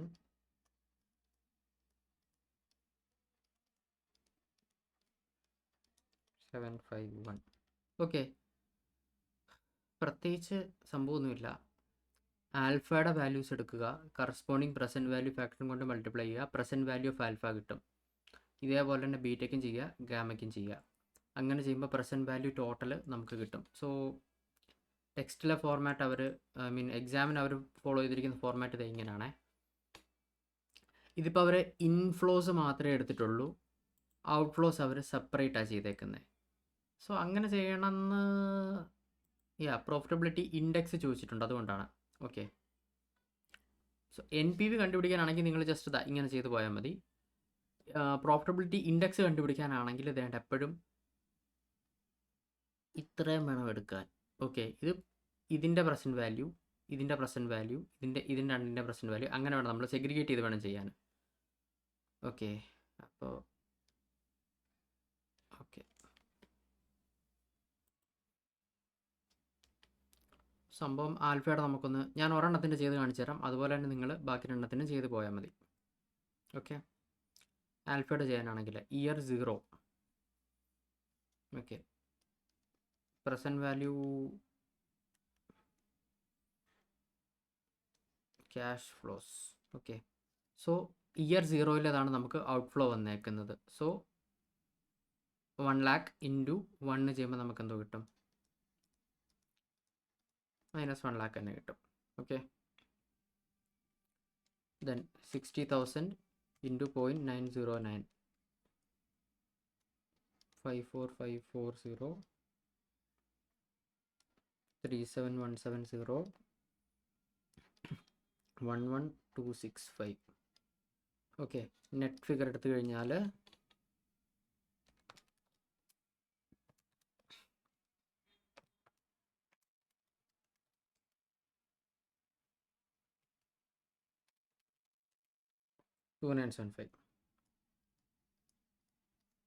NPV. ഓക്കെ, NPV 2975 എന്ന് കിട്ടി. ഇനി പ്രോഫിറ്റബിലിറ്റി ഇൻഡെക്സും കണ്ടുപിടിക്കാൻ ചോദിച്ചിട്ടുണ്ട്, PI. എങ്ങനെ കണ്ടുപിടിക്കുന്നത്? Present value of cash inflow divide by present value of cash outflow അല്ലേ? ഈ നെഗറ്റീവ് വരുന്നതെല്ലാം കൂടെ കൂട്ടിയാൽ അതിൻ്റെ പ്രസൻറ്റ് വാല്യൂ ആണ് നമുക്ക് എന്ത് കിട്ടുന്നത്, present value of cash outflows. Positive എല്ലാം കൂടെ കൂട്ടിയാൽ അതാണ് നമ്മുടെ ക്യാഷ് ഇൻഫ്ലോസ്. അപ്പോൾ വേണ്ട നോക്കിക്കേ, ഇത്രയും കൂട്ടിക്കഴിഞ്ഞാൽ നമുക്ക് ഇൻഫ്ലോയുടെ ഇത് കിട്ടും, 102,975 എന്ന് കിട്ടും. ഓക്കെ, ഇതാണ് നമ്മുടെ PVIF, ഇതാണ് നമ്മുടെ PVOF. പ്രോഫിറ്റബിലിറ്റി ഇൻഡെക്സ് കണ്ടുപിടിക്കാമല്ലോ, 102,975 ഡിവൈഡഡ് ബൈ 1 lakh.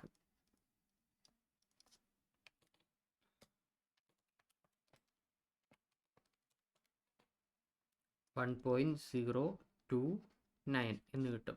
ഇതാണ് പ്രോഫിറ്റബിലിറ്റി ഇൻഡെക്സ്. ഇതേപോലെ തന്നെ എന്തിനൊക്കെ കണ്ടുപിടിക്കണം? ബീറ്റയ്ക്ക് കണ്ടുപിടിക്കണം, ഗാമയ്ക്ക് കണ്ടുപിടിക്കണം. ബീറ്റ കണ്ടുപിടിക്കുമ്പോൾ എന്തൊക്കെ കൂട്ടണം? 0th ഇയറും ഫസ്റ്റ് ഇയറിനെയും കൂടെ കൂട്ടിയാലേ നമുക്ക് present value of out flow കിട്ടത്തുള്ളൂ. ഓക്കെ, ഗാമ കണ്ടുപിടിക്കുമ്പോഴും അതുപോലെ തന്നെ. സോ അങ്ങനെ ചെയ്ത് കഴിയുമ്പോൾ നമുക്ക് ആൻസേഴ്സ് 1.03, 1.04, 1.034 എന്ന് കിട്ടും പ്രോഫിറ്റബിലിറ്റി ഇൻഡെക്സ്. NPV ആണെങ്കിൽ 3015, 4306 എന്നും കിട്ടും. ഓക്കെ, ഇനി ഇതിൻ്റെ ഡിസിഷൻ മേക്കിംഗ് എങ്ങനെയാണെന്ന് ചോദിച്ചു കഴിഞ്ഞാൽ നമുക്ക് പ്യുവർലി NPV ബേസ് ചെയ്തിട്ട് നമുക്ക് പറയാൻ പറ്റത്തില്ല. നമുക്ക് ഇത് ജസ്റ്റ് ഒരു ഫിഗർ മാത്രമാണ്. അതുകൊണ്ട് തന്നെ നമുക്ക് എന്താണ്, ഈ വാല്യൂ കണ്ടുകൊണ്ട് നമുക്കൊരു തീരുമാനം ഒറ്റയടിക്ക് എടുക്കാൻ ഒക്കത്തില്ല. അക്സെപ്റ്റ് ഓർ റിജക്റ്റ് നമുക്ക് ചെയ്യാൻ പറ്റും. പക്ഷേ ഇതെല്ലാം NPV പോസിറ്റീവ് ആയതുകൊണ്ട് നമുക്ക് പ്രോഫിറ്റബിലിറ്റി ഇൻഡെക്സ് നോക്കണം. ഇൻഡെക്സ് നോക്കിക്കഴിഞ്ഞാൽ നിങ്ങൾക്ക് കാണാൻ പറ്റും 1.03, 1.04, 1.034. ബെറ്റർ ഏതാണ്? ഇതല്ലേ 1.04 അല്ലേ? അപ്പോൾ നമ്മൾ ഏതാ എടുക്കണ്ടേ? ബീറ്റയാണ് നമ്മൾ അക്സെപ്റ്റ് ചെയ്യേണ്ടത്. ഓക്കെ, അത്രയേ ഉള്ളൂ. സോ അങ്ങനെയാണ് എന്ത് ആ ക്വസ്റ്റ്യൻ ചെയ്യുന്നത്.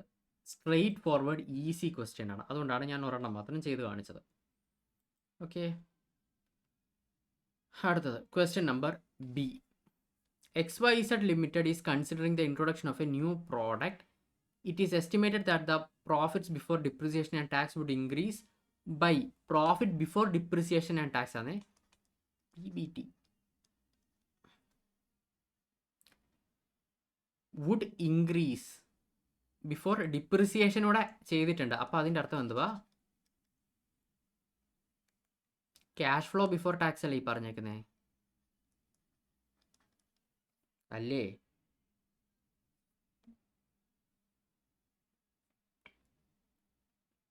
Would increase by 2,40,000 each year for the first 4 years and 1,20,000 each for the remaining 6 years. Advertisement cost of 40,000 is expected to be incurred in the first year, which is not included in the above estimated profit. അപ്പം 10 വർഷത്തെ കാര്യം പറഞ്ഞിട്ടുണ്ട്.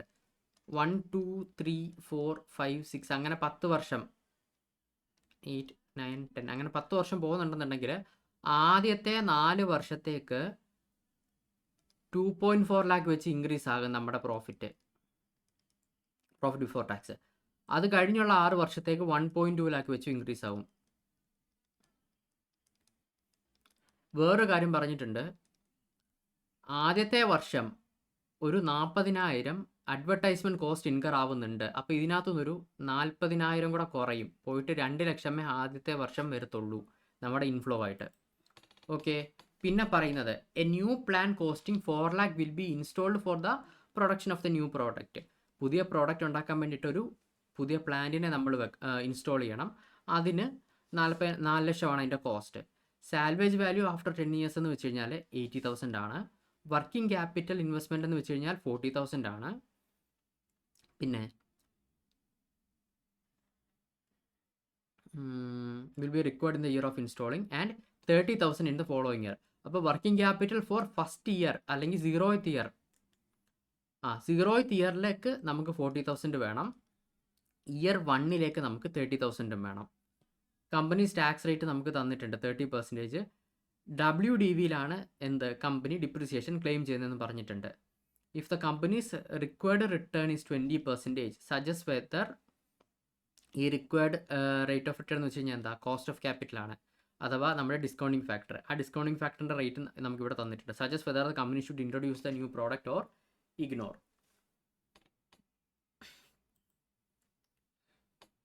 Ignore tax effect on profit or loss on sale of asset. Okay, അപ്പോൾ ഈ asset വിൽക്കുമ്പോഴേ, അതായത് salvage value എടുക്കുന്ന സമയത്ത് നമുക്കതിൻ്റെ മുകളിലൊരു ക്യാപിറ്റൽ ഗെയിൻ കമ്പ്യൂട്ട് ചെയ്യേണ്ട ഒരു ഭാഗം നമുക്കുണ്ടല്ലോ, അത് ഇഗ്നോർ ചെയ്യാൻ ക്വസ്റ്റ്യൻ തന്നെ പറഞ്ഞിട്ടുണ്ട്. അപ്പോൾ അത് നമ്മൾ ചെയ്യേണ്ട കാര്യമില്ല. സോ ഈ ക്വസ്റ്റ്യൻ നമുക്ക് എങ്ങനെ ചെയ്യാൻ നോക്കാം. ഞാൻ പറഞ്ഞു ഫസ്റ്റ് 4 ഇയേഴ്സിലേക്ക് 1, 2, 3, 4 ഇയേഴ്സിലേക്ക് നമുക്ക് 2,40,000 ആണ് വരുന്നതെന്ന് ഞാൻ പറഞ്ഞു അല്ലേ? ശരി, പക്ഷേ ഫസ്റ്റ് ഇയറിൽ തന്നെ ഒരു അഡ്വർടൈസ്മെൻറ്റ് എക്സ്പെൻസ് ആയി ഒരു 40,000 വരുന്നുണ്ട്. അതാണ് ഇവിടെ കുറച്ചിട്ട് 2 ലക്ഷം വന്നേക്കുന്നത്. Okay, profit before depreciation and tax. ഇനി വേറെന്താ പറഞ്ഞേക്കുന്നത്? നമ്മുടെ അസറ്റിൻ്റെ കോസ്റ്റ് എത്രയാണ്? 4 ലക്ഷം അല്ലേ? 4 ലാക്കാണ് നമ്മുടെ അസറ്റിൻ്റെ വാല്യൂ, 4 ലാക്ക്. ഡിപ്രിസിയേഷൻ റേറ്റ് എത്രയാണ് തന്നേക്കുന്നത്? 1/3, അതായത് 33.33%.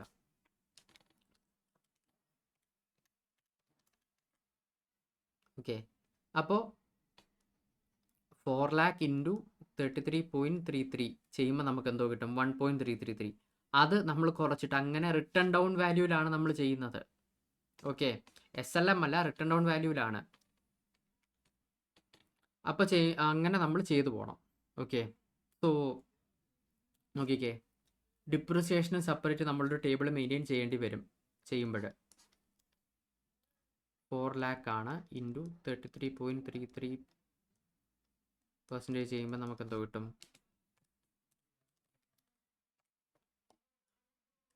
എന്താ 1,33,333 ഇത് കിട്ടും. ഇത് നമ്മൾ 4 lakh നിന്ന് കുറയ്ക്കണം.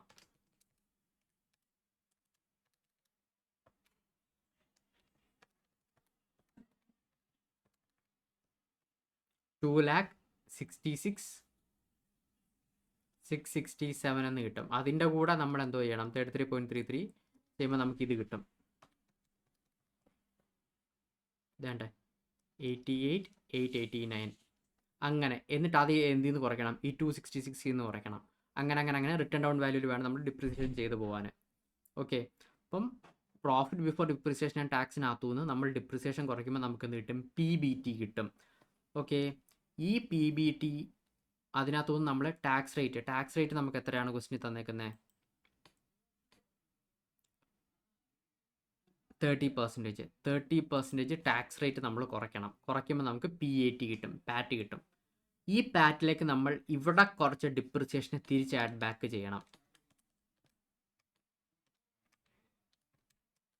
അപ്പോൾ നമുക്ക് CFAT കിട്ടും. ഇത് CF അല്ല, CFAT, cash flow after tax. Then തന്നിരിക്കുന്ന കറസ്പോണ്ടിങ് പ്രസൻറ്റ് വാല്യൂ ഫാക്ടർ കൊണ്ട് മൾട്ടിപ്ലൈ ചെയ്യുമ്പോൾ നമുക്ക് എന്തോ കിട്ടും?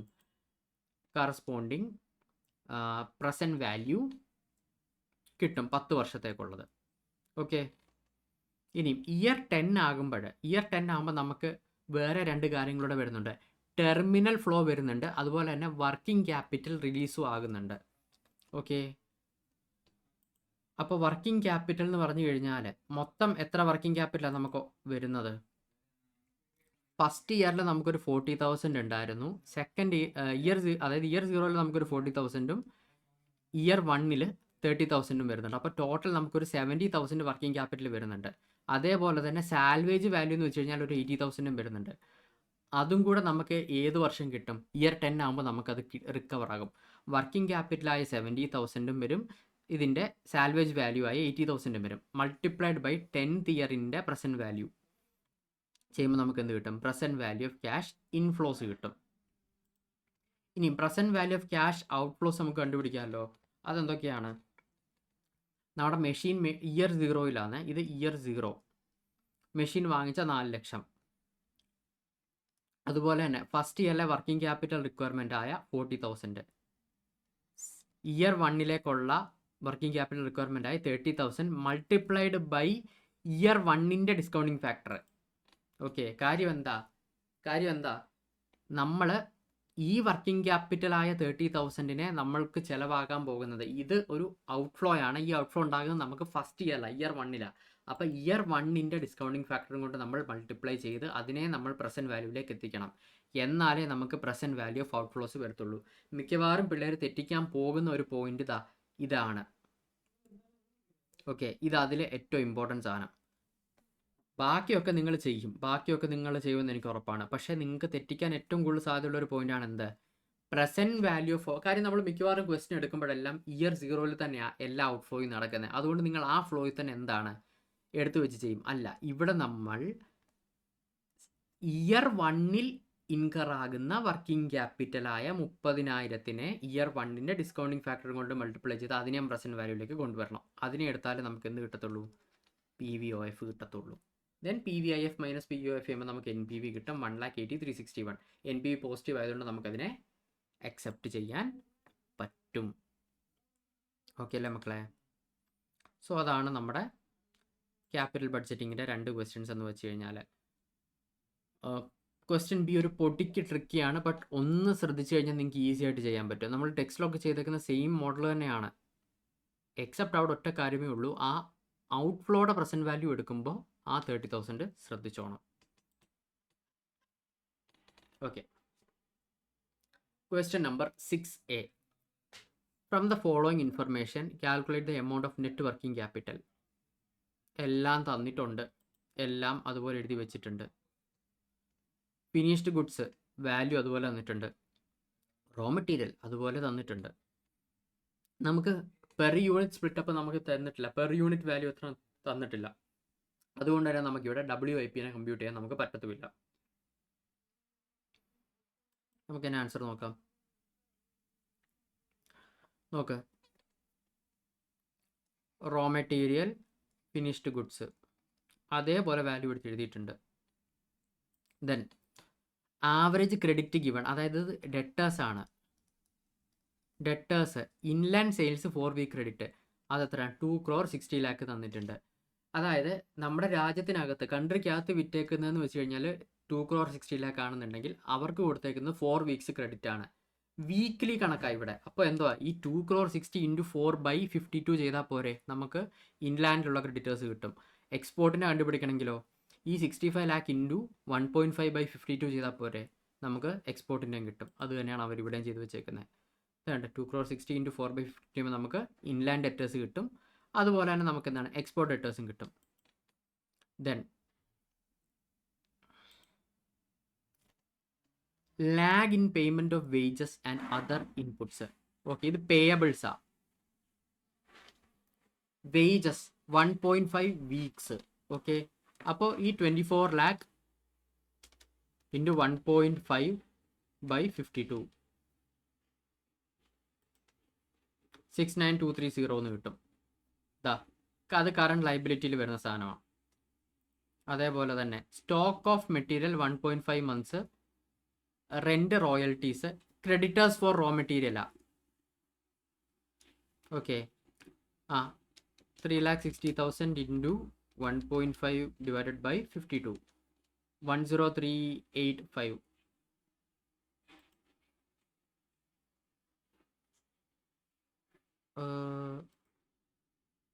മന്ത് ആകട്ടോ. ഓക്കെ, അപ്പം 3,60,000 × 1.5/12 ചെയ്യണ്ടേ, 45,000 കിട്ടും. ഓക്കെ, മന്ത് ആണ് ഇവിടെ, മന്ത് ആണ്, അത് ശ്രദ്ധിച്ചോണം.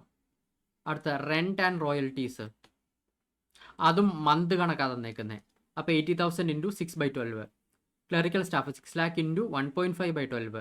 മാനേജർ അതെന്താണ് 0.5/12 ചെയ്താൽ മതി, ഹാഫ് മന്ത് ആയതുകൊണ്ട്. മിസ്ലേനിയസ് ആണെങ്കിൽ 1.5/12. ഇതെല്ലാം മന്താ. ഇവിടെ വരെ എന്താണ് വീക്കും, ഇതുവരെ മന്തുമാണ് തന്നേക്കുന്നത്. Then payment made in advance, sundry expenses paid in advance quarterly. Quarterly in advance എന്നാണ് പറഞ്ഞേക്കുന്നത്. അപ്പോൾ എന്താണ് 6 lakh × 1/4 അല്ലേ? ഇതുകൊണ്ട് 6 lakh × 1/4, കാരണം ക്വാർട്ടർലിയാണ്. ക്വാർട്ടർ എന്ന് വെച്ച് കഴിഞ്ഞാൽ എന്താ 1/4 ആണ്.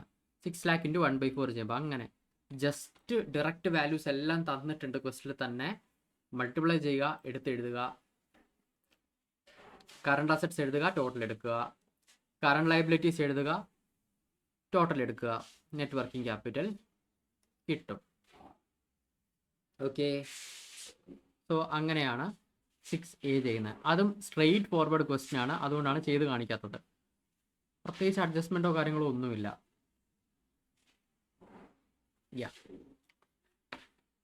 Then H Limited has a present annual sales level of 20,000 units. Okay, അപ്പോൾ എക്സിസ്റ്റിംഗ് ലെവൽ എന്ന് വെച്ച് കഴിഞ്ഞാൽ എത്രയാണ് 20,000 units ആണ്.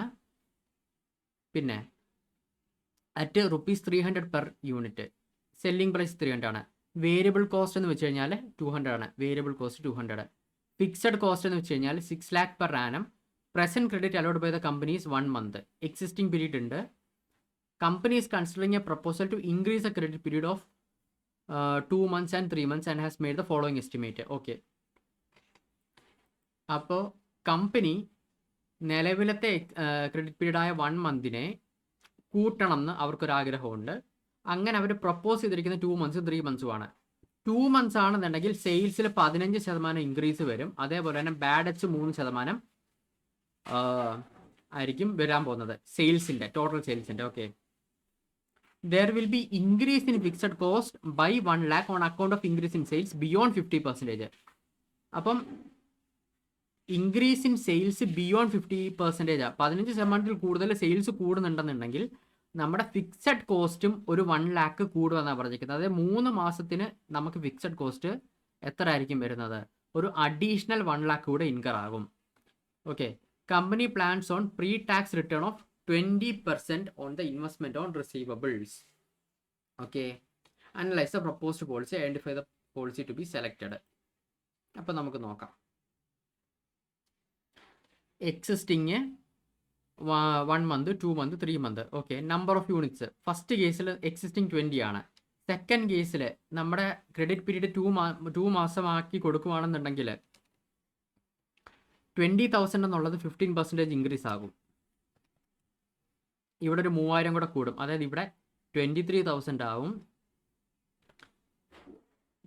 ഇനിയും 20,000 എന്നുള്ളത് അതിൽ 1 month ആണെന്നുണ്ടെങ്കിൽ അതിനെ നമ്മൾ 3 monthsലേക്കാണ് കൊടുക്കുന്നതെന്നുണ്ടെങ്കിൽ നമ്മുടെ ക്രെഡിറ്റ് പീരീഡ് എത്ര ആയിട്ട് കൂടും? 20,000 പ്ലസ് 30%, 26,000 വരും. ഓക്കെ, സോ അങ്ങനെയാണ് 23ഉം 26ഉം വന്നേക്കുന്നത്. അപ്പോൾ സെയിൽസ് അറിയാലോ, 300 പെർ യൂണിറ്റ് ആണെന്നുണ്ടെങ്കിൽ ജസ്റ്റ് 300 ഇൻറ്റു ഇത് ചെയ്ത് കഴിഞ്ഞാൽ നമുക്ക് സെയിൽസിൻ്റെ വാല്യൂ കിട്ടും. വേരിയബിൾ കോസ്റ്റിൻ്റെ എമൗണ്ട് നമുക്ക് ക്വസ്റ്റിനിൽ പറഞ്ഞിട്ടുണ്ടായിരുന്നു 200. ഈ 200 ഇൻറ്റു ഈ 20,000 ചെയ്ത് കഴിയുമ്പോൾ നമുക്ക് എന്ത് കിട്ടും? ഈ വാല്യൂ കിട്ടും. ഫിക്സഡ് കോസ്റ്റ് നമ്മളോട് പറഞ്ഞേക്കുന്ന പോയിന്റ് എന്താണ്? 15% കൂടുതൽ സെയിൽസ് ഇൻക്രീസ് ആകുകയാണെന്നുണ്ടെങ്കിൽ എക്സ്ട്രാ 1 lakh കൂടി ഇൻക്രീസ് ആകുമെന്ന. 2 monthsലേക്ക് എക്സിസ്റ്റിങ്ങിന് 6 lakh തന്നെ ആയിരിക്കും. പിന്നെ 2 months ആണെങ്കിൽ 15% വരെ സെയിൽസ് ഇൻക്രീസ് ആവത്തുള്ളൂ. അതുകൊണ്ട് തന്നെ അവിടെ എന്താണ്? അവിടെയും 6 lakh തന്നെ ആയിരിക്കും വരുന്നത്. പക്ഷേ അത് കഴിഞ്ഞിട്ട് 3 months ആക്കുവാണെന്നുണ്ടെങ്കിൽ 30% ഇൻക്രീസ് വരുന്നത്. അപ്പോൾ ഉറപ്പായിട്ടും ഫിക്സഡ് കോസ്റ്റ് 1 ലക്ഷം കൂടെ കൂടും. അങ്ങനെയാണ് ഇവിടെ ഈ 7 lakh വന്നേക്കുന്നത്. അങ്ങനെ എടുക്കുമ്പോൾ ടോട്ടൽ കോസ്റ്റ് എടുത്തേ 46 lakh, 52 lakh, 59 lakh. ഓക്കെ, ഇനി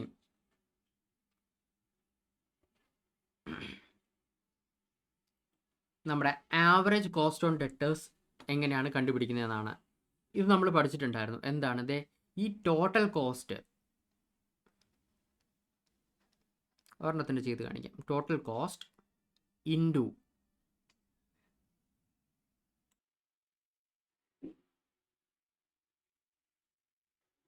ഇൻറ്റു നമ്മുടെ ക്രെഡിറ്റ് പീരീഡ് എത്രയാ? 1/12 months അല്ലേ? ഓക്കെ,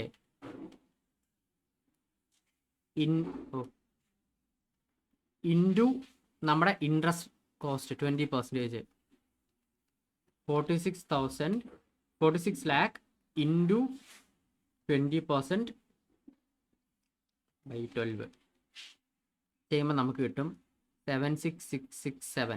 ഓക്കെ, ഞാൻ ഈ ആവറേജ് ഡെറ്റേഴ്സ് കോസ്റ്റ് ഈ നടുക്കത്തെ സ്റ്റെപ്പ് അങ്ങ് സ്കിപ്പ് ചെയ്യുക. നമ്മളെങ്ങനെയാണ് പഠിച്ചേക്കുന്നത്? ഈ total cost into debtors collection period divided by 12 into എന്താണ്? നമ്മുടെ ഇൻട്രസ്റ്റ് റേറ്റ്. ഓക്കെ, അങ്ങനെയല്ലേ? ഇവിടെ ആണെങ്കിലോ 52 lakh ഇൻറ്റു 2/12 ഇൻറ്റു 20%. ഇവിടെ ആണെങ്കിലോ 59 lakh ഇൻറ്റു 3/12 ഇൻറ്റു 20%. അങ്ങനെയാണ് എന്തൊക്കെ കിട്ടുന്നത്? ഇത് കിട്ടുന്നത്.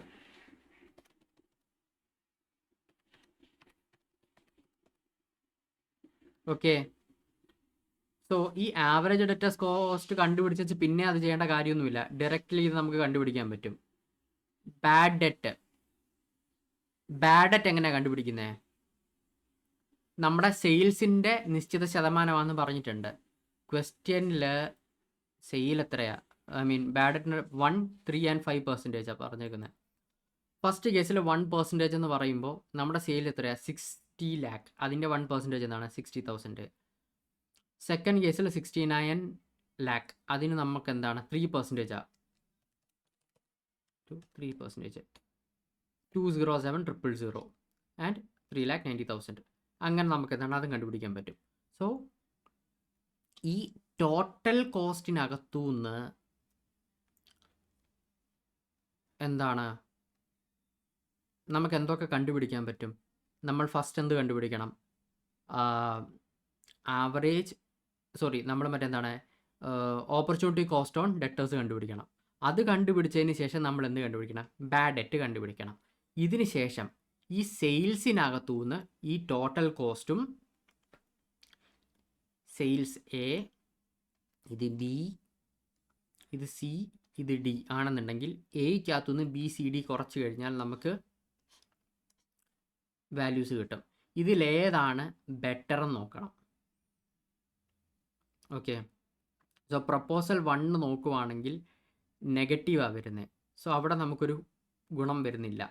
പ്രപ്പോസൽ 1 നോക്കുവാണെങ്കിൽ നമുക്ക് എന്താണ് ഇവിടെ നമുക്ക് ബെനിഫിറ്റ് ഉണ്ട്. പ്രപ്പോസൽ 2 ആണെങ്കിൽ നമുക്ക് നഷ്ടമാണ് വരുന്നത്. അതുകൊണ്ട് തന്നെ നമുക്ക് എന്താണ് പ്രപ്പോസൽ 1 നമുക്ക് അക്സെപ്റ്റ് ചെയ്യാം. കാര്യം എന്താ, അഡീഷണലി നമുക്കൊരു 56,334 ഇതിനെ വെച്ച് നോക്കുമ്പോൾ ഇൻക്രിമെൻ്റലായിട്ടൊരു 56,334 നമുക്ക് കൂടുതൽ കിട്ടുന്നുണ്ട്. അതുകൊണ്ട് നമുക്ക് എന്ത് ചെയ്യാൻ പറ്റും?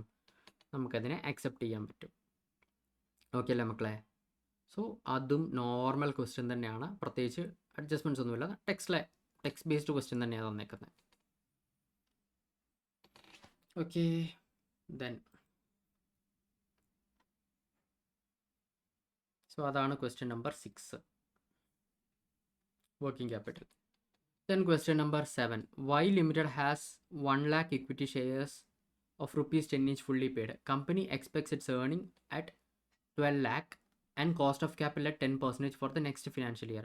Using Walter's model, what dividend policy would you recommend when the rate of return is estimated at 8% and 12%? Provide appropriate argument in support of light of Walter's model. Walter's model വെച്ചിട്ട് നമ്മൾ എന്താ കണ്ടുപിടിക്കേണ്ടത്? ഏത് ഡിവിഡൻഡ് പോളിസിയാണ് നല്ലത്? What will be the price of equity shares if your recommendations are accepted? അത് നമ്മളോട് ചോദിച്ചിട്ടുണ്ട്. എന്താണ് വാൾട്ടേഴ്സ് മോഡൽ പറയുന്നത്? P is equal to D/R+K into E - D whole divide by K. K എന്ന് വെച്ച് കഴിഞ്ഞാൽ കോസ്റ്റ് ഓഫ് ക്യാപിറ്റലാണ്. D4 DPS dividend per share. R എന്ന് വെച്ച് കഴിഞ്ഞാൽ എന്താണ്? Rate of return. K എന്ന് വെച്ച് കഴിഞ്ഞാൽ cost of capital. E4 earnings per share. Okay, so ഇത്ര നമുക്ക് ക്വസ്റ്റ്യനിൽ തന്നിട്ടുണ്ട്.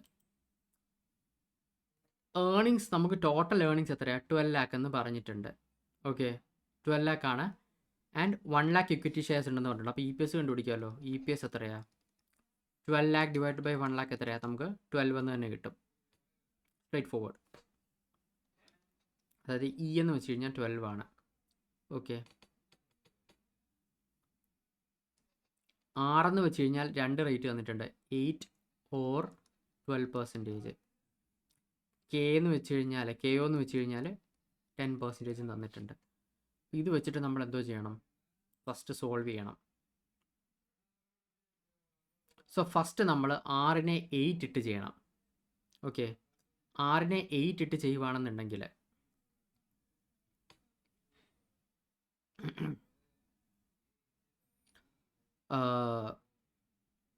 ഫസ്റ്റ്, സോ ഇവിടെ പറയുന്നതെന്ന് വെച്ച് കഴിഞ്ഞാൽ company is a declining company. According to Walter's model, market price of the declining firm is maximum when the dividend pay out is 100%. So നമ്മളിവിടെ dividend pay ഔട്ടിനെ 100% ആയിട്ടാണ് നമ്മൾ എടുക്കുന്നത്.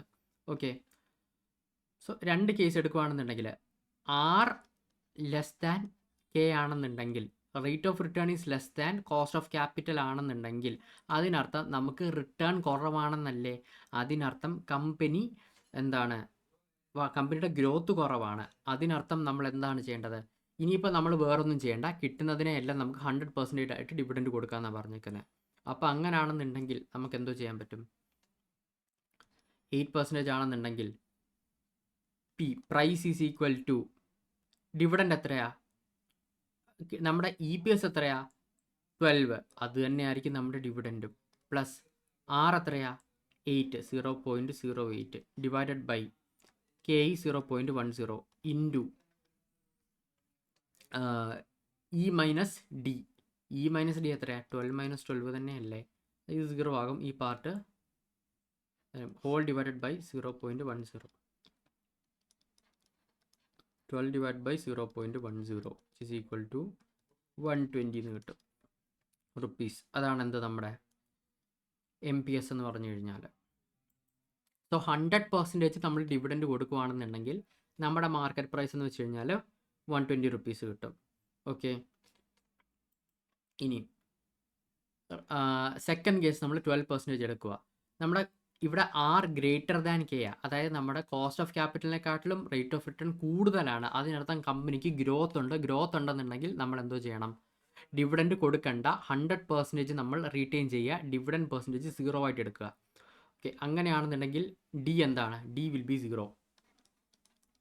അപ്പം അങ്ങനെയാണെങ്കിൽ എങ്ങനെ ആയിരിക്കും? P is equal to 0 plus R എത്രയാ? 0.12 by 0.10 into 12 minus 0 whole divided by 0.10. Solve ചെയ്തേ.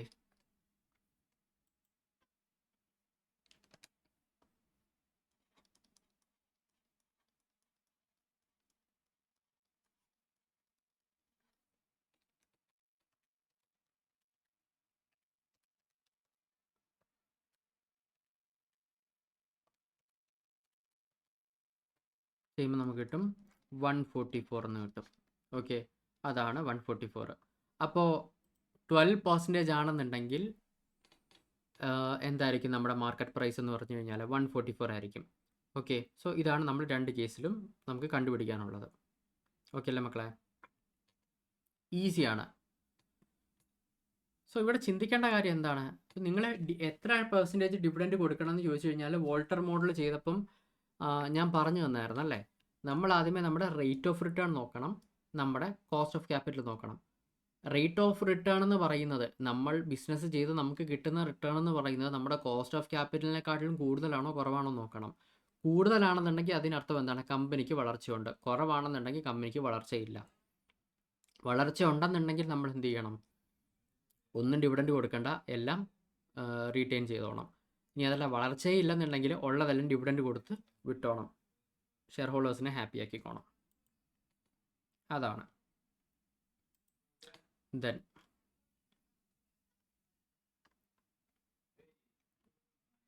MJK Limited has the following summarized balance sheet. Okay, balance sheet തന്നിട്ടുണ്ട്. Equity shares 10% dividend, retained earnings, current liabilities. Okay, debentures, പിന്നെ income statement താഴെ തന്നിട്ടുണ്ട്. Sales less operating expense including 55,000 depreciation. Okay, അതായത് ഈ 1,20,000 ഒരു 55,000 ഡിപ്രിസിയേഷനും കയറി കിടപ്പുണ്ടെന്നാണ് അതിനർത്ഥം. Less interest, EBT, tax, EAT. You have to determine the degree of operating financial combined leverage at the current sales level. പിന്നെ if all the operating expenses other than depreciation are variable cost. അപ്പോൾ contribution കണ്ടുപിടിക്കണമെന്നുണ്ടെങ്കിൽ ഇതിൽ നിന്ന് ഈ നോക്കിക്കേ, ഈ operating എക്സ്പെൻസിനകത്ത് depreciation ഒഴികെ ബാക്കിയെല്ലാം variable ആണെന്ന് പറഞ്ഞിട്ടുണ്ട്. അപ്പം അങ്ങനെയാണെന്നുണ്ടെങ്കിൽ ശരിക്കും പറഞ്ഞാൽ ഈ 1,20,000 ഈ 55 കുറയ്ക്കണം, പോയിട്ട് ബാക്കി എത്ര വരും? 65,000 വരും. അതായിരിക്കും നമ്മുടെ വേരിയബിൾ കോസ്റ്റ് എന്ന് വെച്ച് കഴിഞ്ഞാൽ. ആ 65,000 വേണം സെയിൽസിൽ നിന്ന് കുറയ്ക്കാൻ, എന്നാലേ നമുക്ക് കറക്റ്റ് കോൺട്രിബ്യൂഷൻ കിട്ടത്തുള്ളൂ. ഓക്കെ, സോ ആക്യുറേറ്റ് കോൺട്രിബ്യൂഷൻ എന്ന് വെച്ച് കഴിഞ്ഞാൽ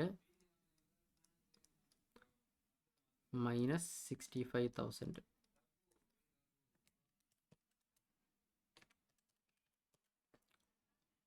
2,85,000 എന്ന് കിട്ടും. ഓക്കെ, പിന്നെ ബാക്കി EBIT, ഇൻട്രസ്റ്റ്, EBT ഇതൊക്കെ നമുക്ക് യൂസ് ചെയ്യാം, അതിന് കുഴപ്പമൊന്നുമില്ല. ഓക്കെ,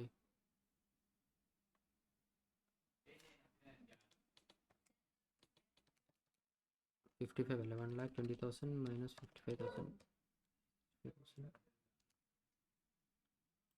3,40,000 മൈനസ് 65 2,75,000 ആണ്, 80 അല്ല, 2,75,000. സോ അതാണ് നമ്മുടെ കോൺട്രിബ്യൂഷൻ. ബാക്കി നമുക്ക് കണ്ടുപിടിക്കാമല്ലോ. എന്തൊക്കെയാണ്? ഓപ്പറേറ്റിംഗ് ആണെങ്കിൽ contribution divide by EBIT. Financial ആണെങ്കിൽ EBIT by EBT. Then combined ആണെങ്കിൽ കോൺട്രിബ്യൂഷൻ ബൈ EBT. ഇതെല്ലാം ക്വസ്റ്റ്യനിൽ നമുക്ക് തന്നിട്ടുമുണ്ട്. EBIT EBTയുടെ വാല്യൂ നമുക്ക് തന്നിട്ടുണ്ട് 2,20,000 1,60,000. സോ അത് തന്നെ അവരെടുത്ത് ചെയ്തേക്കുന്നത്. നോക്കിക്കേ, EBIT 2,20,000 1,60,000. കോൺട്രിബ്യൂഷൻ്റെ വാല്യൂ മാത്രം കറക്റ്റ് ആക്കിയാൽ മതി. അപ്പോൾ നമുക്ക് എന്താണ് ലെവറേജിൻ്റെ ആൻസർ കിട്ടും. ഓക്കെ, ദെൻ ക്വസ്റ്റ്യനിൽ അടുത്തത് പറയുന്നത് if total asset remain at same level but sales increase by 20% and decrease by 20%, what will be the earnings per share in the new situation? അപ്പോൾ എന്തോ ചോദിച്ചേക്കുന്നത്, നിലവിൽ നമ്മുടെ സെയിൽസ് 3,40,000 ആയിരുന്നു. ഇൻക്രീസ് ബൈ 20% എന്ന് വെച്ച് കഴിഞ്ഞാൽ ഈ 3,40,000 എന്നുള്ളത് പ്ലസ് 20% ചെയ്യുമ്പോൾ നമുക്ക് 4,08,000 കിട്ടും. കണ്ടോ? ആൻഡ് അതേപോലെ തന്നെ എന്താണ് ഡിക്രീസ് ബൈ 20% ചെയ്യുമ്പോൾ നമുക്ക് എന്ത് കിട്ടും? 2,72,000 എന്നും കിട്ടും. ദെൻ എന്താണ് വേരിയബിൾ കോസ്റ്റ് സെയിൽസിനോട് ഡയറക്റ്റ്ലി പ്രൊപ്പോർഷണൽ ആണ്. ഓൾറെഡി നമ്മുടെ വേരിയബിൾ കോസ്റ്റ് എത്രയായിരുന്നു? 65,000 അല്ലായിരുന്നോ? കുറയ്ക്കുമ്പോൾ നമുക്ക് കിട്ടുന്നത് 65,000 അല്ലായിരുന്നോ? ഓക്കെ, അപ്പോൾ 65,000 ആണെന്നുണ്ടെങ്കിൽ ഈ പ്ലസ് 20% ആണെങ്കിൽ 65,000 പ്ലസ് 20% 78,000 കിട്ടും. 65,000 മൈനസ് 20% ചെയ്യുമ്പോൾ നമുക്ക് എന്ത് കിട്ടും? 52,000 കിട്ടും. ഓക്കെ, അത് തന്നെ. ദെൻ ഫിക്സഡ് കോസ്റ്റ്, അത് നമുക്ക് വേറെ കുഴപ്പമൊന്നുമില്ല. കാര്യം എന്താ, നമുക്കറിയാം ഈ 55,000 ആയ ഡിപ്രിസിയേഷൻ ആണ് ഫിക്സഡ് കോസ്റ്റ് എന്ന് നമുക്കറിയാം. അല്ലാതെ വേറൊന്നും നമുക്കതിനകത്ത് തന്നിട്ടില്ല. കാര്യം എന്താണ്, നോർമൽ ലെവലായ 1,20,000 ഓപ്പറേറ്റിംഗ് എക്സ്പെൻസിനകത്തു നിന്ന് 55,000 ആണ് എന്ത് വേരിയബിൾ അല്ലാത്തതെന്ന് പറയുന്നുണ്ട്. അപ്പം പിന്നെ എന്താണ് വേരിയബിൾ അല്ല എന്ന് പറഞ്ഞു കഴിഞ്ഞാൽ എന്താണ് 55,000 ആണ് നമ്മുടെ ഫിക്സഡ് കോസ്റ്റ്. അത് നമ്മുടെ എല്ലാ ലെവലിലും സെയിം തന്നെയാണ് 55,000. അത് കുറയ്ക്കുമ്പോൾ നമുക്ക് എന്ത് കിട്ടും? EBIT കിട്ടും. ദെൻ ഇൻട്രസ്റ്റിനൊക്കെ എന്തെങ്കിലും മാറ്റം വരുമോ? ഒരിക്കലും വരത്തില്ല. ഇൻട്രസ്റ്റ് ഒക്കെ സെയിം തന്നെയായിരിക്കും. 60 കാര്യം പറയുന്നുണ്ട് ടോട്ടൽ അസറ്റ്സ് റിമെയിൻ സെയിം എന്ന് പറയുന്നുണ്ട്. അപ്പോൾ നമുക്ക് ഡെറ്റിലോ ഒന്നും ഒരു മാറ്റവും വരുന്നില്ല. ഈ ഇതാണ് 60,000. പിന്നെ ടാക്സ് റേറ്റ് മാറും. ടാക്സ് 35% ആകും. അത് എന്താ ഓരോന്നിനും ഡിഫറെൻ്റ് ആയിരിക്കും. ഇൻട്രസ്റ്റ് 60,000 കുറയ്ക്കുമ്പോൾ EBT കിട്ടും. അതിൽ നിന്ന് ടാക്സ് കുറയ്ക്കുമ്പോൾ നമുക്ക് എന്താണ് EAT കിട്ടും. പ്രിഫറൻസ് ഡിവിഡൻറ്റിനെ പറ്റി ഇവിടെ ഒന്നും പറഞ്ഞിട്ടില്ല. അതുകൊണ്ട് തന്നെ നമ്പർ ഓഫ് ഷെയർസ് നമുക്ക് ക്വസ്റ്റിന് തന്നിട്ടുണ്ടല്ലോ. എവിടെ തന്നിട്ടുണ്ട്? ഇതേണ്ട 8 lakh ഷെയർസ് ₹10 per ഷെയർ എന്ന് പറഞ്ഞിട്ടുണ്ട്. അപ്പോൾ 8 lakh ഡിവൈഡഡ് ബൈ 10 ചെയ്ത് കഴിഞ്ഞാൽ എന്ത് കിട്ടും? 80,000 നമ്പർ ഓഫ് ഷെയർസ് ആണ്. ആ 80,000 നമ്മൾ രണ്ടിടത്തും ഡിവൈഡഡ് ബൈ ചെയ്ത് കഴിയുമ്പോൾ നമുക്ക് എന്ത് കിട്ടും? നമുക്ക് 1.75 എന്നും 0.85 എന്നും കിട്ടും. ഇതാണ് നമ്മുടെ രണ്ട് കേസിലുള്ള EPS എന്ന് പറഞ്ഞു കഴിഞ്ഞാൽ. ഓക്കെ അല്ലേ മക്കളെ? ഇതും സ്ട്രെയിറ്റ് ഫോർവേഡ് ക്വസ്റ്റ്യൻ ആണ്. ടെക്സ്റ്റിലെ സെയിം മോഡൽ, സെയിം പാറ്റേൺ, ഒരു എന്താണ് പറയുക എക്സ്ട്രാ അഡ്ജസ്റ്റ്മെൻറ്റ് ഒന്നുമില്ല. ഓക്കെ, സോ അതോടെ കൊണ്ട് നമ്മുടെ എന്താണ് പ്രോബ്ലം ഏരിയ കഴിഞ്ഞു. സോ ഇപ്പം നിങ്ങളൊന്ന് ആലോചിച്ചാൽ ഈ പ്രോബ്ലം മാത്രം നിങ്ങൾ ചെയ്യുക, നിങ്ങൾ പ്രോപ്പറായിട്ട് പഠിച്ചെങ്കിൽ തന്നെ നിങ്ങൾക്ക് ഫുള്ളും സ്കോർ ചെയ്യാൻ പറ്റും. അത്രയും എളുപ്പമാണ്. Okay, now coming to question 8. Describe the various phase of digitization process in an organization. Answer straight forward ആയിട്ട് തന്നെ നമ്മുടെ മെറ്റീരിയലിലും ഉണ്ട്. എന്താണ്ട് justification, assessment, planning, digitization, processing, evaluation. അതേപോലെ തന്നെ in the context of data processing briefly explain the following steps. Validation, aggregation, analysis. So ഈ മൂന്നെണ്ണത്തിലൂടെ 7 മാർക്കാണ്.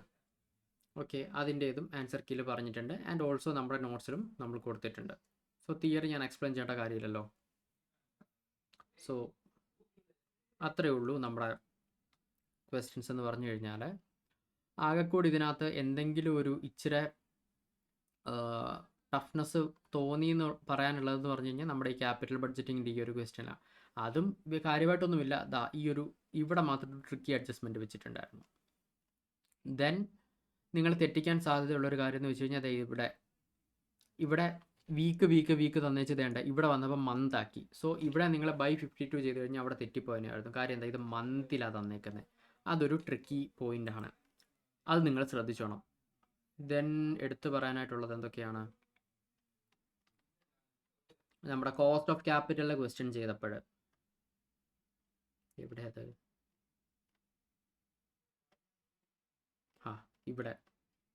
ഇവിടെ